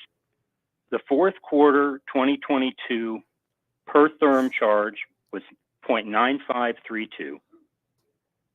In 2021, it was 0.4738. And the fourth quarter of 2020 was 0.2729. So that was a year-over-year increase of 100%, and over 2 years, it was 249%. You can just do the math on those three. Buddy, that's a lot. Yeah. And yeah. Tom, thank you for this, man. It's scary. I really don't pay that much attention to the energy bill, but the last couple I've looked at and I've been like, what in the world is going on? Brian, you're on 710. What do you think, Brian? Hey, Brian. Hello. What's going on, my man? What do you think? Hey, sorry about that. Well, I think just here in this short time to break it down, I think the biggest scam that has ever hit this society is that of proposed energy shortages, and it's directly tied to technology. And being at this stage in my life, remembering 20 years ago what a simple Dodge diesel pickup truck, say like in 1995, a totally mechanical diesel engine, would get to 26 miles to the gallon, and it would cost $25,000. That same truck today is pushing 80,000, give or take the options, and struggles to get 14, 15 miles to the gallon. The technology can reach a certain level of beneficial use, and then beyond that, it's pure scam. The input costs that it takes to make these new changes are a factor above what we have that already works for our needs. You know, we need a vehicle. We've had vehicles, right? We reached a certain plateau, and then the rest of this has to change for the perpetuation of the movement of money. And the climate issue, I'm more concerned about the pollution issue. Obviously hand in hand, but just the raw material pollution. We're in a throwaway society. Well, what's the answer then? If I presume what you're saying is, hey, I do believe pollution can impact the climate. I think that's what you're saying. What do we do about it? What's the answer? Well, I mean, I think it's a controlled state of economy that they're in.